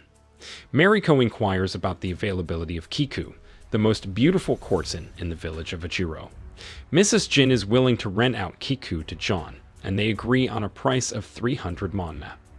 Elsewhere, Kiku, who is a regular client of Omisama, sharpens her samurai skills, stating that Toranaga has ordered her to serve John. Kiku feels pleased to be the favored courtesan in Kanto. Omisama, frustrated and puzzled, wonders why Toranaga values John the Barbarian so much. Kiku comforts Omisama, saying that John won't mean anything to her. That night, Mariko and John have arrived at a special house prepared for them to meet Kiku. Kiku then directs John to enjoy the evening with her. However, Mariko, translating Kiku's words, becomes flustered and unwilling to let John engage with her.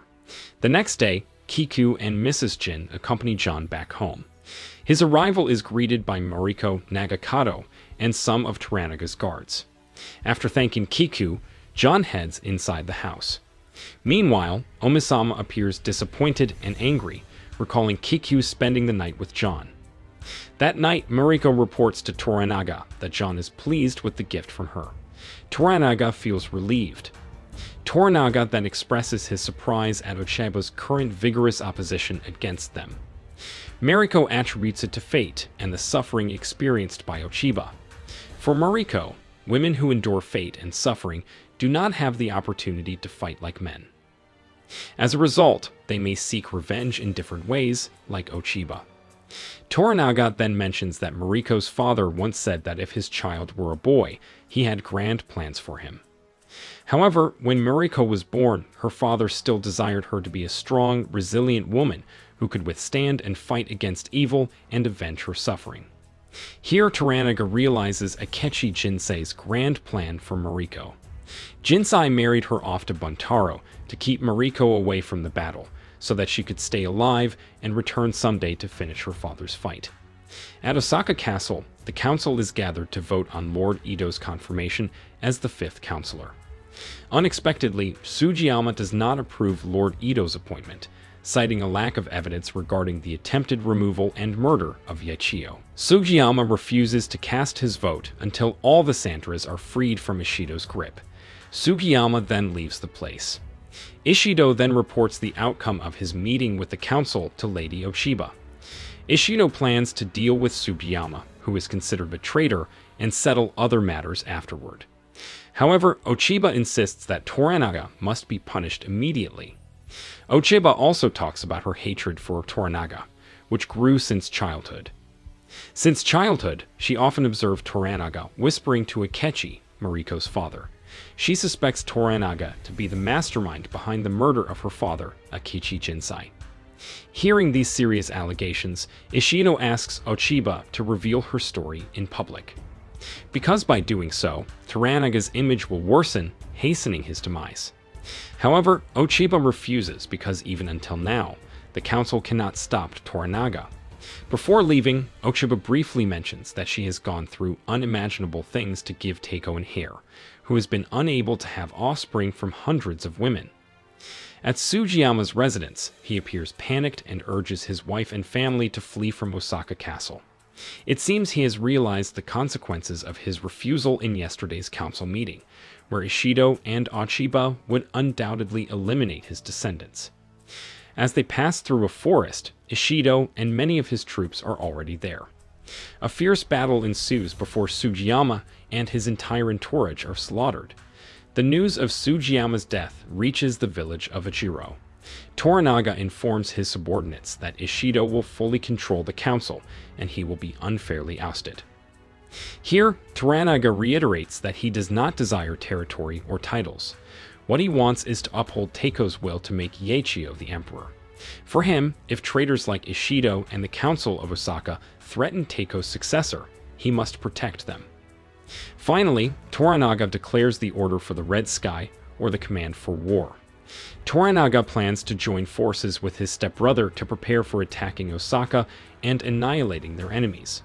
Thus, a great war is imminent, and with that, the story of Episode 6 concludes. Continuing to Episode 7, after Toranaga's decision to declare war on Osaka, we are then taken back to an event 46 years ago. At that time, Toranaga was only 12 years old when he first became a warlord and won his first battle. Fate forced me to declare a war that seemed impossible to win. That's what Mizoguchi, Toranaga's opponent before committing seppuku, said. In front of Toranaga and Hiromatsu, Mizoguchi expressed his final wish to be beheaded by Toranaga after committing seppuku. Then the story returns to the present, where Toranaga and his entourage are waiting for the arrival of Seiki, Toranaga's brother, in a forest to invite him to ally in attacking Osaka. Seiki is very pleased with Toranaga's invitation, and becomes more enthusiastic after learning that John taught war strategies with cannons to his brother's troops. The story shifts to Toranaga summoning John to ask him to maintain his demeanor during their dinner before attacking Osaka. John is prohibited from bringing any weapons except his sword as a Hatamoto. Meanwhile, John asks if he will be asked to lead the naval attack during the Red Sky. However, Toranaga has not decided yet, so John begins to feel ignored despite still supporting Toranaga. Elsewhere, precisely at Mrs. Jin's house, Omisama, who wants to be served by Kiku, visits the place. However, her presence is rejected by Mrs. Jin because Kiku has been booked for a week to serve Toranaga's brother, Senki, at a high price. Omisama becomes even more upset, especially since Kiku had been rented out to John before. At John's residence, they are visited by Hiromatsu, who meets Fuji to give the ashes of her deceased husband and child left behind at Edo Castle. Seeing the ashes, Fuji expresses her desire to commit suicide or perform seppuku after her duty accompanying John ends. As Hiromatsu's mother-in-law, she advises Fuji to continue her life and celebrate Ishido's bitterness after the war ends. That evening, during the banquet held for Seiki, Omisama seemed to confront Buntaro about his wife's friendly and polite behavior towards the barbarian. It seems Buntaro was somewhat influenced by this provocation. Omisama, who was also present, heard these words but remained silent, suppressing his anger. When Toranaga wanted to end the banquet and mentioned that the alliance issue would be discussed the next day, Seiki, who initially appeared friendly, suddenly questioned what Toranaga could offer him. Here, Seiki finally revealed that he had accepted Ishido's offer to join Osaka as the 5th counselor, replacing Toranaga. At the same time, Seiki's forces had apparently surrounded all of Toranaga's troops and blocked every exit from the village of Aizu. Seiki issued 2 orders to Osaka, the first to capture Toranaga for his betrayal of Osaka, and the second to Nagakado to commit seppuku for depleting Lieutenant Dozen's right-hand man under Ishido's command. Upon hearing this, Toranaga vowed to retaliate before sunset. John, still confused about what had happened, received an explanation from Mariko. She explained that if Toranaga surrendered, they would all be taken to Osaka for seppuku, and Toranaga would be punished. John, unwilling to surrender so easily, told Mariko that they could use the trading ship Erasmus to escape from Ajiro. Hearing this, Mariko remained silent and left abruptly. The story then shifts to Seiki and Yobushige, who are in conversation. Seiki learns that Yobushige had sent messengers to secretly negotiate with the counselors about their peace talks. However, today Seiki brought Yobushige the heads of these messengers, meaning that Ishido had rejected his request. Meanwhile, a tense situation unfolds on the coast of Ajiro, where John and Miraji witness Ishido's ships arriving in the area. Apparently, Ishido had sent his men to the region. Meanwhile, everyone seems to be getting anxious, because Toranaga has yet to provide any plans. Buntaro asks his father Hiromatsu for permission to go to Edo and ask for help. However, Hiromatsu says there is nothing they can do because all the roads have been heavily guarded by Seiki's troops. On his journey, Toranaga is approached by Mrs. Jin, who reminds her of their meeting. They head to Toranaga, where Mrs. Jin asks for protection for her future business in the new city Toranaga is building in Edo. Toranaga does not give a definite answer, especially considering his impending fate. However, Mrs. Jin believes Toranaga will not fall. Fate is like a sword that is only useful to those who can wield it, and it creates cunning men like Toranaga. That's how Mrs. Jin puts it. According to him, it doesn't make sense if Toranaga acts carelessly to the point where he doesn't know that his troops will be ambushed by Seiki's forces. Unless Toranaga himself intentionally wants it that way. At the hot spring bath, Nagakado is seen conversing with Omisama. Nagakado believes his father will surely resist because he is someone who doesn't know how to surrender. Their conversation stops when Seiki, who wants to bathe, arrives there. Seeing Seiki's presence, Nagakado scorns him for what he has done to his father. Seiki says this wasn't an easy decision. Despite the differences among the Nagas, they are still family. On the coast of Ajiro, Yobushige is seen meeting with John, and not far away, Buntaro is seen observing them. Yobushige, who initially only told John about how he almost died but always survived, suddenly, for some reason, felt compelled to teach John how to use his sword. Although they don't understand each other's language, they seem to enjoy their little interaction on the beach. Unexpectedly, when John falls after being kicked by Yobushige, Buntaro suddenly arrives and points his sword at John. Yobushige, seeing the situation before him, scolds Buntaro, and Buntaro, enveloped in jealousy, decides not to kill John and leaves the place. Elsewhere, John's wife, Fuji, is seen sharpening her skills in using the naginata to be prepared in case of war. Nagakado, who suddenly appears there, praises her good intentions. Nagakado also thanks her late first husband, Tadayoshi, for sacrificing his life to uphold his father's honor when humiliated by Ishido. Nagakado also regrets his lack of courage to oppose Ishido at that time, resulting in Tadayoshi and his son becoming victims. Fuji no longer dwells on this, and says let's just do what we can before it's too late.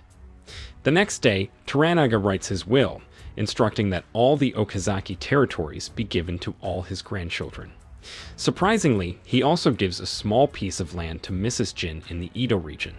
Shortly after, Buntaro comes, asking Toranaga for permission to kill John out of jealousy. Toranaga says if he wants to kill John out of jealousy, then Mariko must also be killed. Mariko entrusts her life to Buntaro, and this response makes Buntaro abandon his intention. After Buntaro left, Toranaga asked whether to prioritize John or fight alongside him to overthrow their enemies. Mariko said she had worked wholeheartedly for Toranaga, but desired Mariko's death in her hands. Toranaga couldn't comprehend Mariko's answer and became very angry with her. The next day, Toranaga and his troops gathered at a place. While waiting for everyone to arrive, he asked Hiromatsu why he didn't speak up when Seki claimed Toranaga decapitated Mizoguchi in one stroke, while in fact, it took 9 strokes for the enemy's head to come off. Shortly after, all of Toranaga's allies had gathered, and Seki came to demand Toranaga's response regarding Ishido's orders. Surprisingly, Toranaga surrendered himself and agreed to return to Osaka and submit to Ishido. He even said that if his decision about the Red Sky was a mistake. Everyone was shocked by this decision until John rose from his seat and lamented Toranaga's way of letting his allies die in vain with his decision. Seki said they would return to Osaka the next day with their escort. This situation left everyone even more confused but unable to do anything. That night, the story shifted to Seki visiting Mrs. Jin's tea house to receive Kiku's services. Seki, feeling satisfied with Kiku's service, promised to take her to Edo and make her his 7th wife. Kiku pretended to offer more pleasures to Seki and led him to another room. However, when Seki left the room, he was suddenly attacked by Nagakado and some guards. Seki resisted until he fell into a pool of water, but when Nagakado intended to strike him with his sword, Seki made his nephew slip, causing his head to hit a rock. This event also closed the chapter on episode 7. Moving on to episode 8, the story opened with Toranaga's entourage carrying Nagakado's body to its final resting place in Edo. As a result of this incident, Seki's forces would camp on the outskirts of Edo. Toranaga was given a mourning period of 49 days in Edo before being taken to Osaka to face Ishido. In that moment, John was the only one brave enough to approach Toranaga and convey his condolences. Mariko handed John a journal on Toranaga's orders because her task was now considered complete. Mariko said John didn't need to accompany them to Osaka, and he was welcome to meet his ship's crew in Edo. The land Toranaga once gave John in Ijiro would be managed by Fuji until John returned there. John briefly asked Mariko not to go to Osaka. However, Mariko said her loyalty to Toranaga prevented her from avoiding her fate. In the Osaka palace, Ishido congratulated Ochiba because they had succeeded in making Toranaga surrender. However, Ochiba said they wouldn't be free from his threat until Toranaga truly bowed his head at the Osaka palace. In that moment, Ishido boldly proposed to Ochiba to be his wife to strengthen the alliance between them. However, Ochiba remained silent and gave no answer. That night, Toranaga's generals gathered to remember Nagakado. Buntaro, Yobushige, and Omi hailed him as a brave figure who died defending his lord Toranaga's honor. Unlike them, Hiromatsu considered Nagakado a disgraceful and reckless figure. Omisama dared to say that Nagakado would surely not be pleased to know his sacrifice was in vain because Toranaga had yet to abandon his intention to surrender. The next day, during Nagakado's cremation ceremony, Yobushige asked Hiromatsu about Toranaga's absence from the ceremony. Hiromatsu explained that Toranaga fell ill due to his journey to Edo. At the same time, several of Toranaga's generals were seen accompanying the procession wearing war armor as a form of protest, because they were not ready to surrender yet.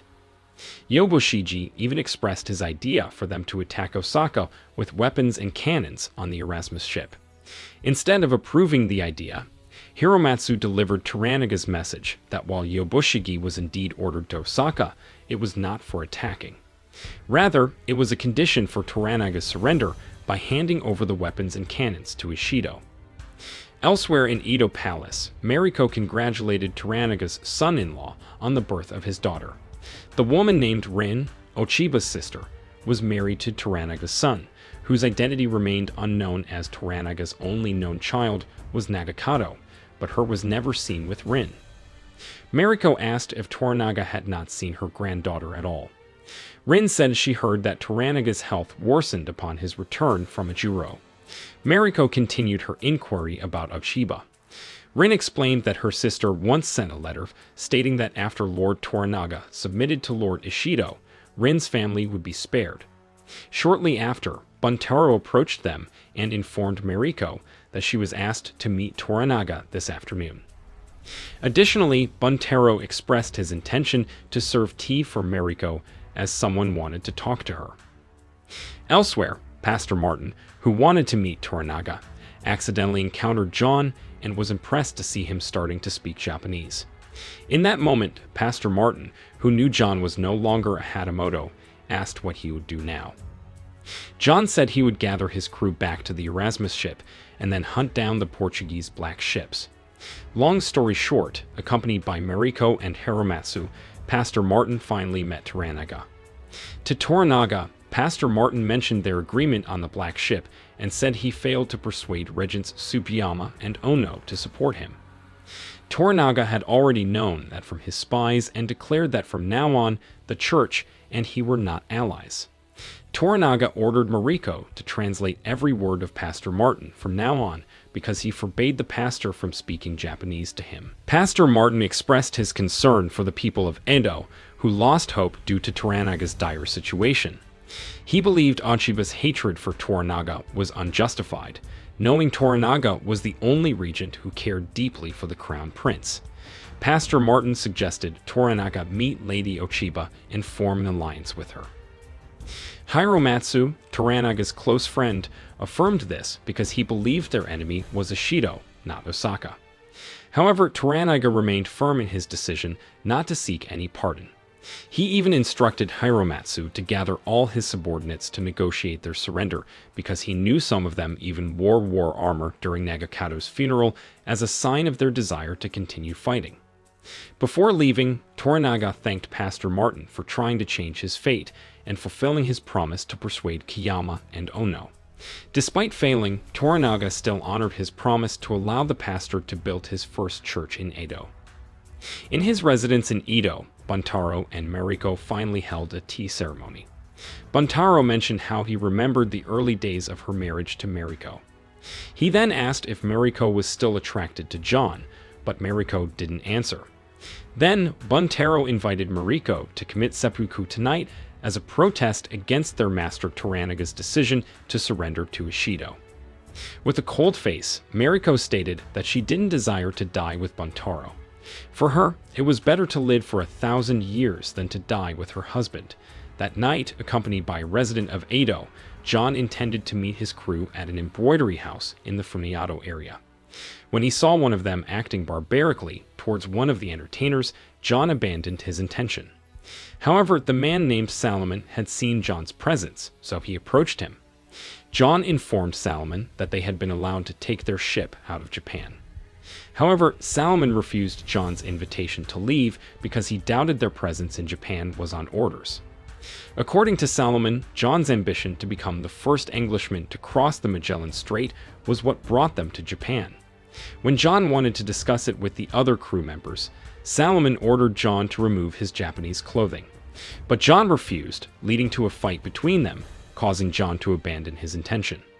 The next day at Yoboshigi's residence, John, feeling estranged from his own crew and purposeless after Toranaga also decided to surrender, expressed his desire to sail on behalf of Yoboshigi and resist Osaka together.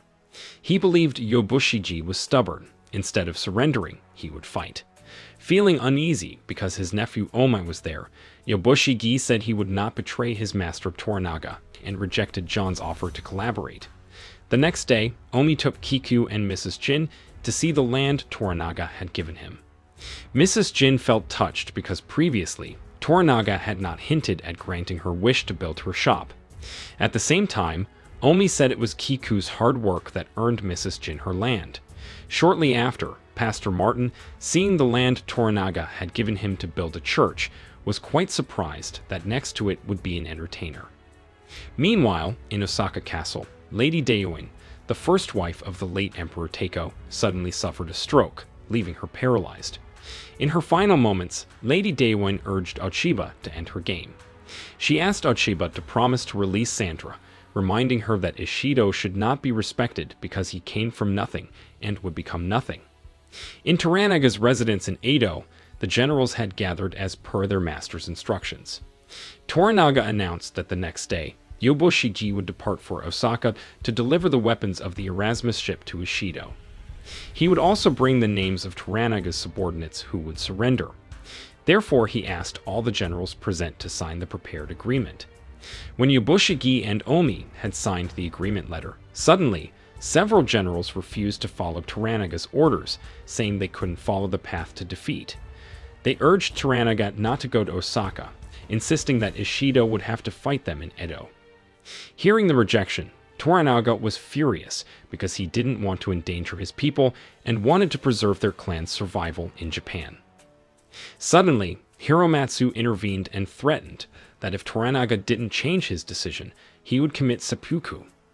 A general said that if Toranaga didn't resist, it would be the same as betraying their legacy as the Minowara clan, known for never being oppressed.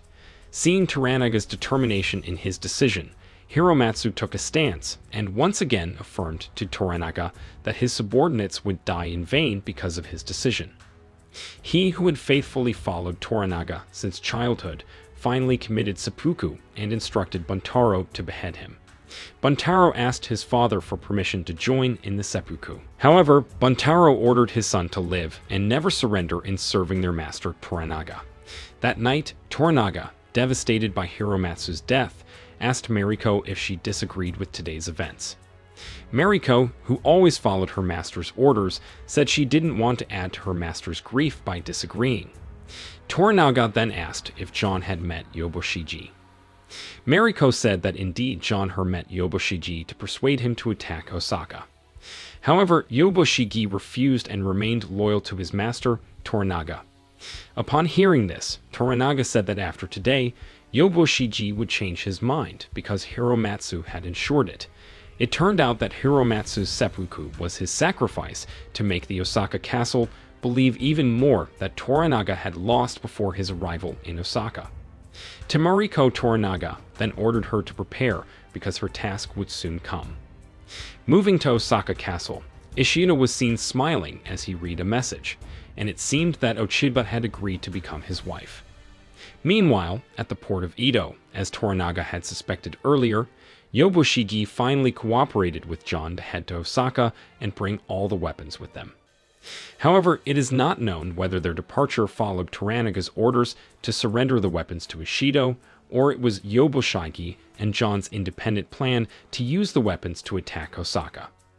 On the ship, Yobushigi told John that his words yesterday, stating that Yobushigi was a man who determined his own destiny, meant a lot to him. And Yobushigi said that now John was his good friend and they were allies. Shortly after, they were surprised by the arrival of a small ship approaching. It turned out to be Mariko, sent by Toranaga to join Yobushigi and John on their way to Osaka. And this episode ends with Toranaga thanking his son, Nagakado, for his sacrifice and giving him time. He also thanked Hiromatsu for his sacrifice and would not waste their sacrifices. And the story of this episode comes to an end. Continuing to episode 9, we are taken back to 14 years ago in a flashback when Mariko, pregnant again, attempted to end her life once more. However, she was caught again for the third time in the Sone area after her entire family was gone. It was here that she met Pastor Martin, who introduced her to the Catholic religion and gave her a rosary necklace as a lifeline. Pastor Martin believed that God always thwarted Mariko's suicide attempts for a purpose. The story then shifts to the present, where Yobushigi, John, and Mariko have arrived at the port of Osaka. At the same time, they also see the Portuguese black ship, which has returned from Macau, docked again in Japan. Yobushigi reminds John not to stray far from them when they meet Ishido's men. In short, when they enter the gates of Osaka Castle, they see the Ono family, who have become Ishido's prisoners. It turns out that one member of each noble family has been imprisoned as a guarantee that they will follow Ishido's every command. Yobushigi approaches John and informs him that tomorrow he and John will meet with Ishido to present their proposal. Upon hearing this, John thanks Yobushigi for his trust and assures him that if Ishido approves their proposal, John will give him Catholic gold.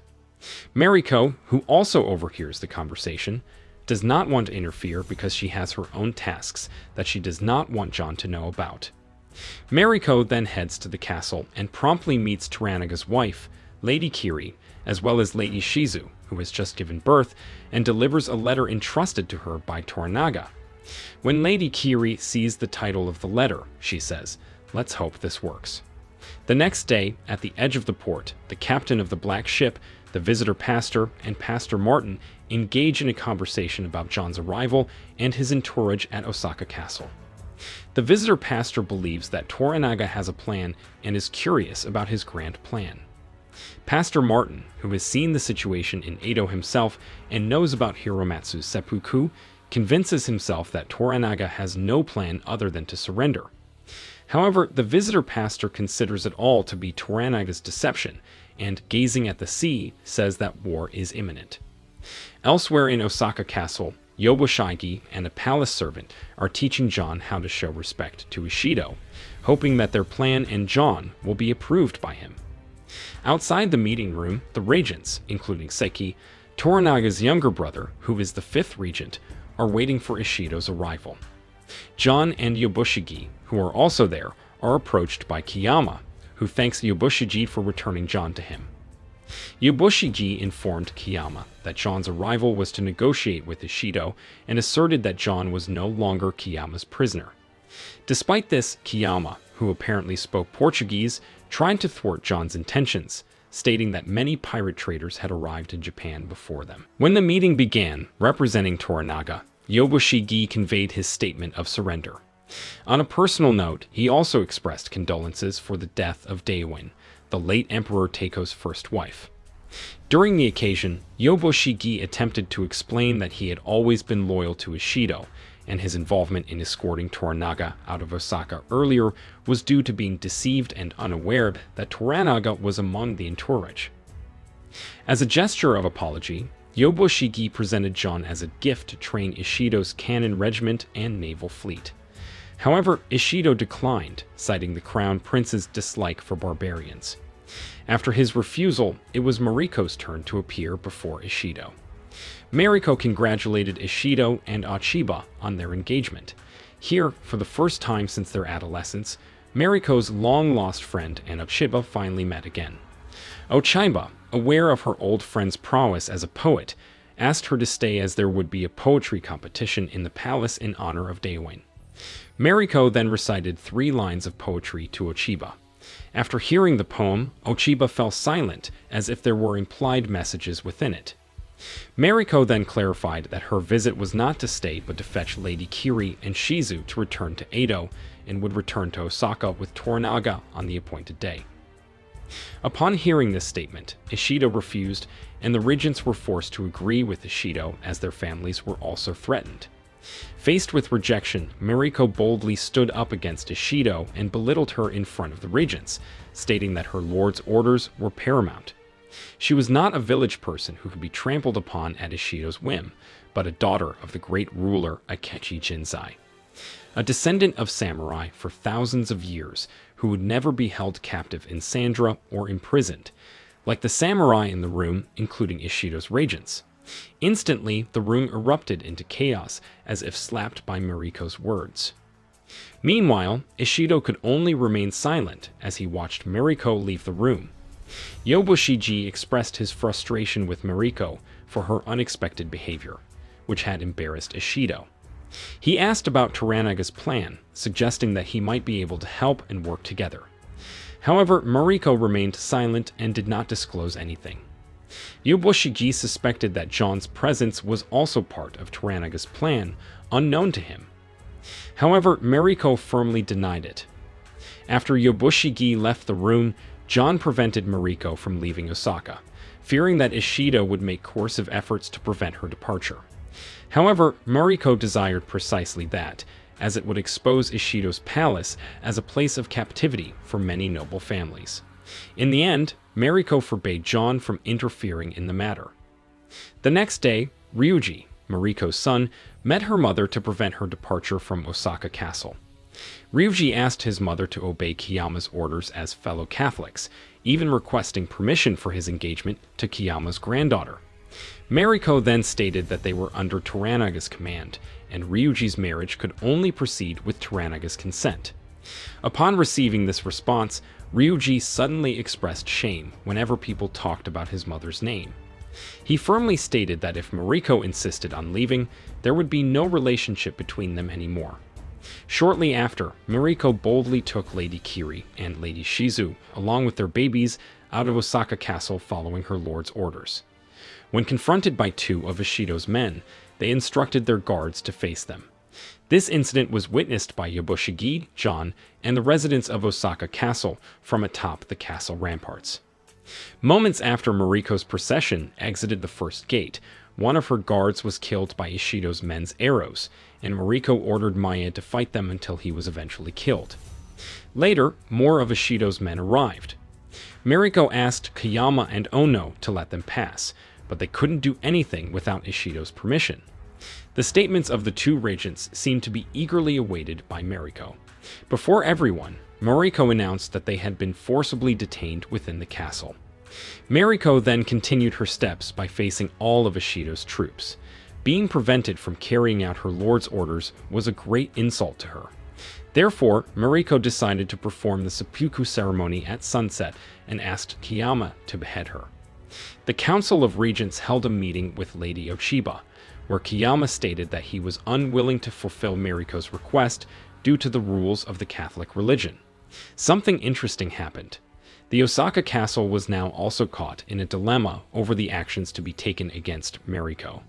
If Ishido allowed Mariko to die, it would create a rebellion among the Osaka nobles. Meanwhile, if Mariko were allowed to leave, other prisoners would demand to leave as well. At the same time, Ishido had ordered the castle to be locked down. However, two noblewomen escaped to meet Lady Kiri and Lady Shizu, joining them and waiting for Mariko. Lady Ochiba summoned John and Mariko under the pretext of meeting Yekio. Instead, Ochiba asked Mariko to end her game.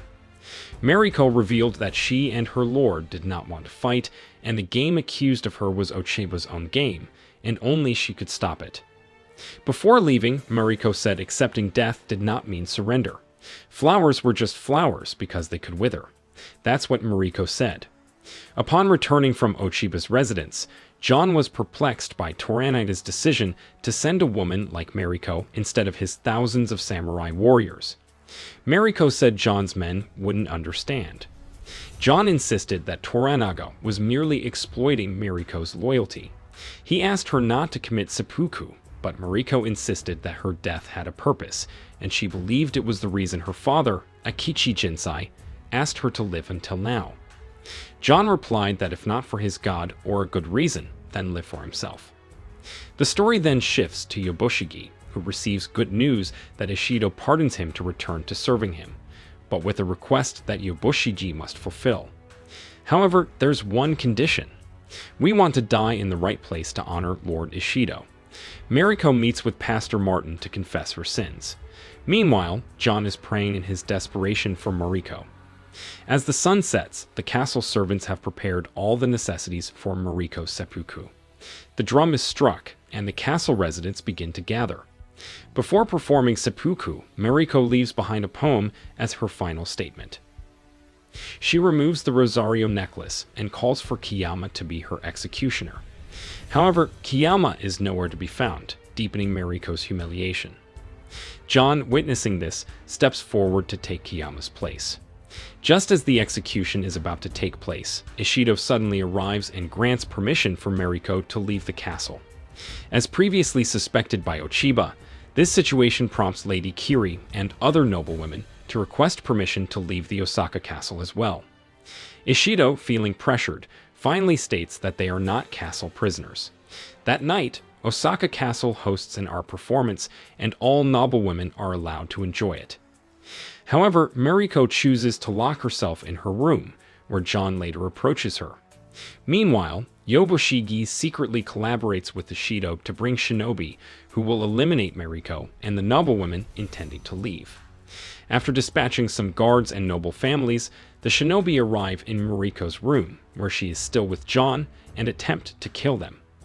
Mariko and John successfully incapacitate the shinobi and secure themselves. Mariko, John, and the noblewoman gather in a room where Yabushigi suddenly arrives, seemingly unaware of the incident. Mariko then leads everyone to take shelter in a storage room with a thick door. Upon reaching the storage room, Mariko realizes that the shinobi have prepared a bomb to blow up the door. John asks for Yobushigi's help to block the door. However, Yobushigi remains motionless and pretends to be afraid of the shinobi. Mariko approaches the storage room door and stands with her arms outstretched, swearing that this time she will die to protest Ishido. As the bomb explodes, Mariko's body appears to be shattered into pieces. And this tragic scene concludes this episode 9. Continuing to episode 10, in the opening scene of this final episode, we are briefly taken to the future where John and the old man are lying down accompanied by their grandchildren. They inquire about the war equipment suspected to be from Japan, but John remains silent while embracing the rosario belonging to the late Mariko. Then we return to the story after Mariko is hit by the explosion. Her departure is accompanied by prayers and sobs from the wives of Lord Toranaga, including Yobushigi, who silently expresses his apologies for trapping them. The story then shifts to Toranaga, who spends his time on the coast of Ejiro and feels a great loss without Mariko. At the Toranaga family residence in Osaka, both of Toranaga's wives and the noble families permitted to leave by Ishido without leaving the castle head to Edo. The counselors, including Seki, hold a meeting where Kiyama suspects that the attack last night was the doing of one of them. However, Ishido denies it and accuses Toranaga of being behind the heinous event. Seki then hands over Toranaga's letter to Ishido, indicating Toranaga's anger over the death of his most valued subordinate. Seki says that Toranaga is now prepared to fight against Osaka again. Hearing this, Ishido emphasizes that the counselors must unite to face him. When Ishido orders the counselors to prepare for immediate war, Kiyama and Ono agree to postpone the war until Mariko is properly buried according to Catholic rites. Initially reluctant, Ishido is eventually forced to agree after Okushiba also wants her little friend to be given proper respect. Lord Ido, who replaces Sugiyama on the council, says whether this war will have the support of the Crown Prince. Ishido ensures this and says that the Crown Prince's banner will make their actions legally valid, while Toranaga will be considered breaking the law. As Ishido writes his war mandate, a sudden strong earthquake occurs. After the earthquake subsides, Kiyama, feeling it as a bad omen, suggests reconsidering their decision to go to war. Ishido laughs at this suggestion and dismisses it as superstition. After the council meeting, Ishido approaches Yobushigi, who sits gloomily in the castle courtyard. Yobushigi, who initially thought Mariko would only be arrested, is struck by the fact that he is the cause of Mariko's death. He is no longer interested in discussing the council position promised by Ishido to him. In front of Ishido, Yobushigi mentions that when Emperor Teiko was still the leader of Osaka and wanted to go to war with Toranaga, an earthquake also occurred. However, Teiko eventually chose peace instead of war with him, even though Teiko had gained support for war at that time. Ignoring these words, Ishido asks Yobushigi to return to Aizu to prepare his troops and wait for orders, but it seems Yobushigi no longer wants to hear Ishido's words. John, who has just awakened, is informed by the physician that Mariko was buried several days ago. Shortly after, a guard instructs him to prepare to leave. Seeing Lord Kiyama's son waiting for him outside, John smiles, realizing they will likely finish him off in the woods, similar to what happened to him before when he was taken from prison. Upon receiving the order to leave Osaka from Kiyama, John questions why the order didn't come from his new lord, Yobushigi. Arriving in the woods, John and Martin engage in a conversation, where Pastor Martin expresses gratitude because all the noble prisoners have been freed from Osaka's captivity and are just waiting for Toranaga's execution. Toranaga will die in a few weeks. Having learned much from Toranaga, John says Toranaga won't surrender, and Sandra's freedom is part of Toranaga's strategy. Instead of sending thousands of troops to wage war to free Sandra, Toranaga sends a Catholic woman to oppose Ishido and die in Osaka in her attempt to bring them away. This prompts 2 of the 5 Catholic council members to pressure Ishido to free Sandra. In this opportunity, Pastor Martin mentions that before he death, Mariko confessed to her, seeming to be glad if Pastor Martin and John could set aside their differences and enmity just because of religion. John then allows Pastor Martin and Kiyama's men to finish him off as they once wanted to do. Instead of finishing John off, Pastor Martin says John won't be killed. In fact, his safety is guaranteed until he reaches Toranaga in the village of Ejiro. Upon arrival at the port, Martin tells John that before he death, Mariko asked the church to let John live. And that's why Pastor Martin did it. John boards the ship, which also carries Yobushigi, Toranaga's wife, and some members of the court. On the land of Osaka, the successor Yachiyo asks her mother about the poem made by the late Mariko. Ochiba says the poem isn't finished yet, and they both will continue it. Meanwhile, on the ship, the group is almost arriving at the village of Ejiro in Aizu. Yobushigi, whose mind is tormented by guilt, briefly acts irrationally by asking John to take him to England on his ship and teach him how to dive into the open sea as he taught Toranaga. However, shortly after, they see that the Erasmus ship has sunk and burned. Upon arriving at the beach, when Yobushigi wants to approach his nephew, several guards immediately prevent him and hold him back. Yaomi asks Yobushigi to surrender all his swords because Toranaga has ordered his arrest. Meanwhile, John is informed by Muraji that the enemy sneaked in at night and passed the guards, then burned the Erasmus ship. According to Muraji, it was the work of Portuguese Christian people. However, John soon realizes that it's all Mariko's doing, seemingly preventing his departure from Japan. Upon entering the village, they see all the residents being tortured, and some of them have been beheaded. Muraji explains that this is Toranaga's order as punishment, until those who aided the Christian attackers are found. Shortly after John, Muraji, Yobushigi, and Omi confront Toranaga directly. Toranaga says he's aware of Mariko's death. One of Mariko's maids feels guilty upon hearing Yobushigi's apology for Mariko's death. She sends a letter to Omi, who informs his master Toranaga. As punishment, Toranaga strips Yobushigi of his land, Aizu, and orders him to perform seppuku tomorrow before sunset. As his final request, Yobushigi asks Toranaga to give the Aizu land to Omi as his successor. However, the request is denied because Yobushigi no longer has rights to the land. When Toranaga asks who Yobushigi wants as his executioner, he points to John. But Toranaga refuses again. Afterward, John returns home and reunites with his wife, Fuji. Fuji welcomes John with joy, although their conversation is somewhat limited due to Mariko, who usually translates for them, being absent. At Toranaga's residence, he appears happy as he cradles his baby son for the first time while conversing with both his wives. Lady Kiri then hands Toranaga a letter from Ochiba, which she secretly gave to them when they left Osaka. After reading it, Toranaga pauses for a moment, then recites a poem previously conveyed by Mariko. Toranaga admires Mariko's greatness, whose sacrifice has enabled Toranaga to reunite with his wives, and it seems that Ochiba's letter is also a good omen for her. That night, Fuji shows John the late Tadayashi's ashes and their son. Starting tomorrow, she won't be John's wife anymore, and has been allowed by her master, Toranaga, to become a nun. John briefly asks Fuji to stay and remain his wife, but Fuji politely declines the request. The next day, John and Fuji set out to meet their master. On the way, Omi approaches them and asks John to surrender all his weapons. This time, feeling like he's become part of the place, John no longer refuses Omi's request and willingly hands them over. John leaves with Omi, leaving Fuji behind.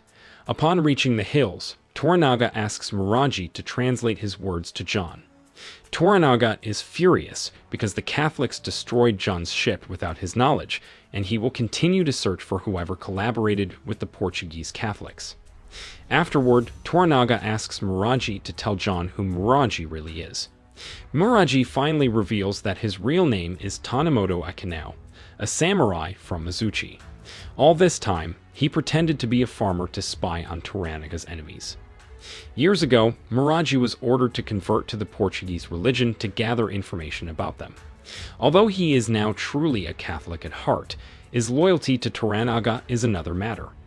John apologizes to Toranaga for his disrespectful behavior when Toranaga surrendered to Seiki. At that time, he was disappointed and no longer had hope in Toranaga.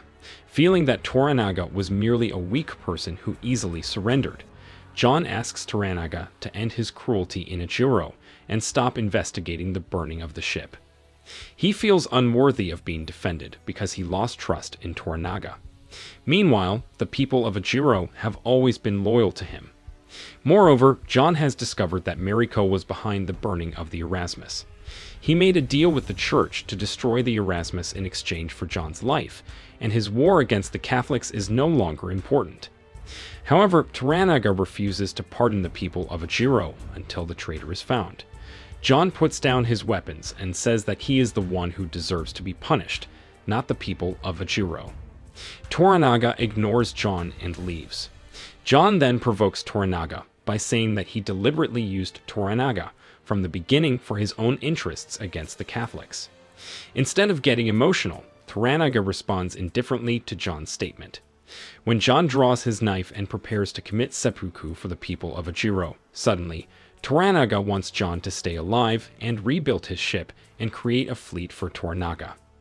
Elsewhere, Yobushiji hands his death poem to Omi, along with a will entrusted to his favorite subordinate. Yobushiji then meets Toranaga to apologize and ensure that Toranaga will be fortunate to have his nephew, Omi, as a subordinate. He also asks Toranaga to thank him for bringing John. In his final moments, Toranaga reveals his secrets to Yobushiji before his death. The first secret is that Toranaga was the one who destroyed the Erasmus as part of his deal with Mariko at the church in exchange for John's life. Also, to test whether John remained loyal after learning that his ship was intentionally burned. The second secret is the Red Sky strategy, which is already complete. As long as the councils remain united, Toranaga cannot win the war. That's why he sent Mariko to do what the army couldn't.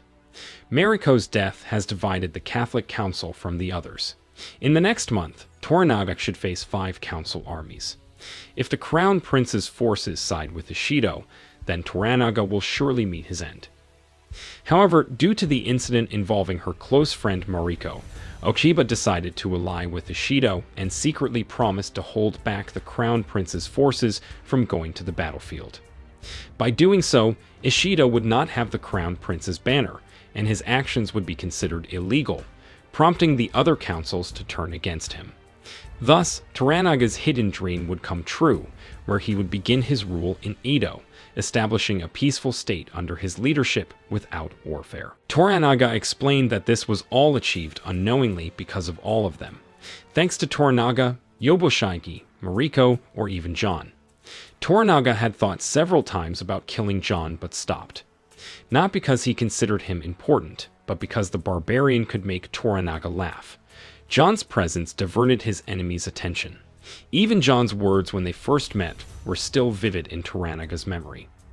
At that time, Toranaga said there was no hope for John against the Catholics, but he instead said unless he won. Those words instantly opened Toranaga's eyes. If he won, then anything was possible, including Toranaga's desire to become shogun, the sole leader who controlled everything, including the emperor, without the need for a council. Yobushiji regretted Toranaga sacrificing many lives just for his victory and called him a hypocrite, meaning his words and actions were contradictory.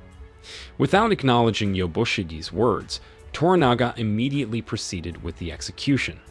The story then shifted to the shores of Ejiro, where John escorted Fuji to the ship using a rowboat. During the journey, Fuji scattered the ashes of her husband and child after hearing John's opinion that everything at sea would become eternal. Afterward, John collaborated with the people of Ejiro to pull the burnt and sunken wreckage of the Erasmus back to land. As John and the villagers began to give up, suddenly Buntaro, who still seemed deeply affected by the loss of his wife, approached John. Without saying much, Buntaro helped them, reinvigorating John and the villagers to work together until they successfully lifted the wreckage of the ship. John then gave sake, bought from Muraji to Buntaro, as a token of his gratitude and perhaps the beginning of their friendship. Meanwhile, Toranaga watched this event with satisfaction, and his decision to sacrifice Mariko seemed to also have a positive impact on the relationship between Buntaro and John. Though they both had to lose their samurai swords, the pain and the movie ended.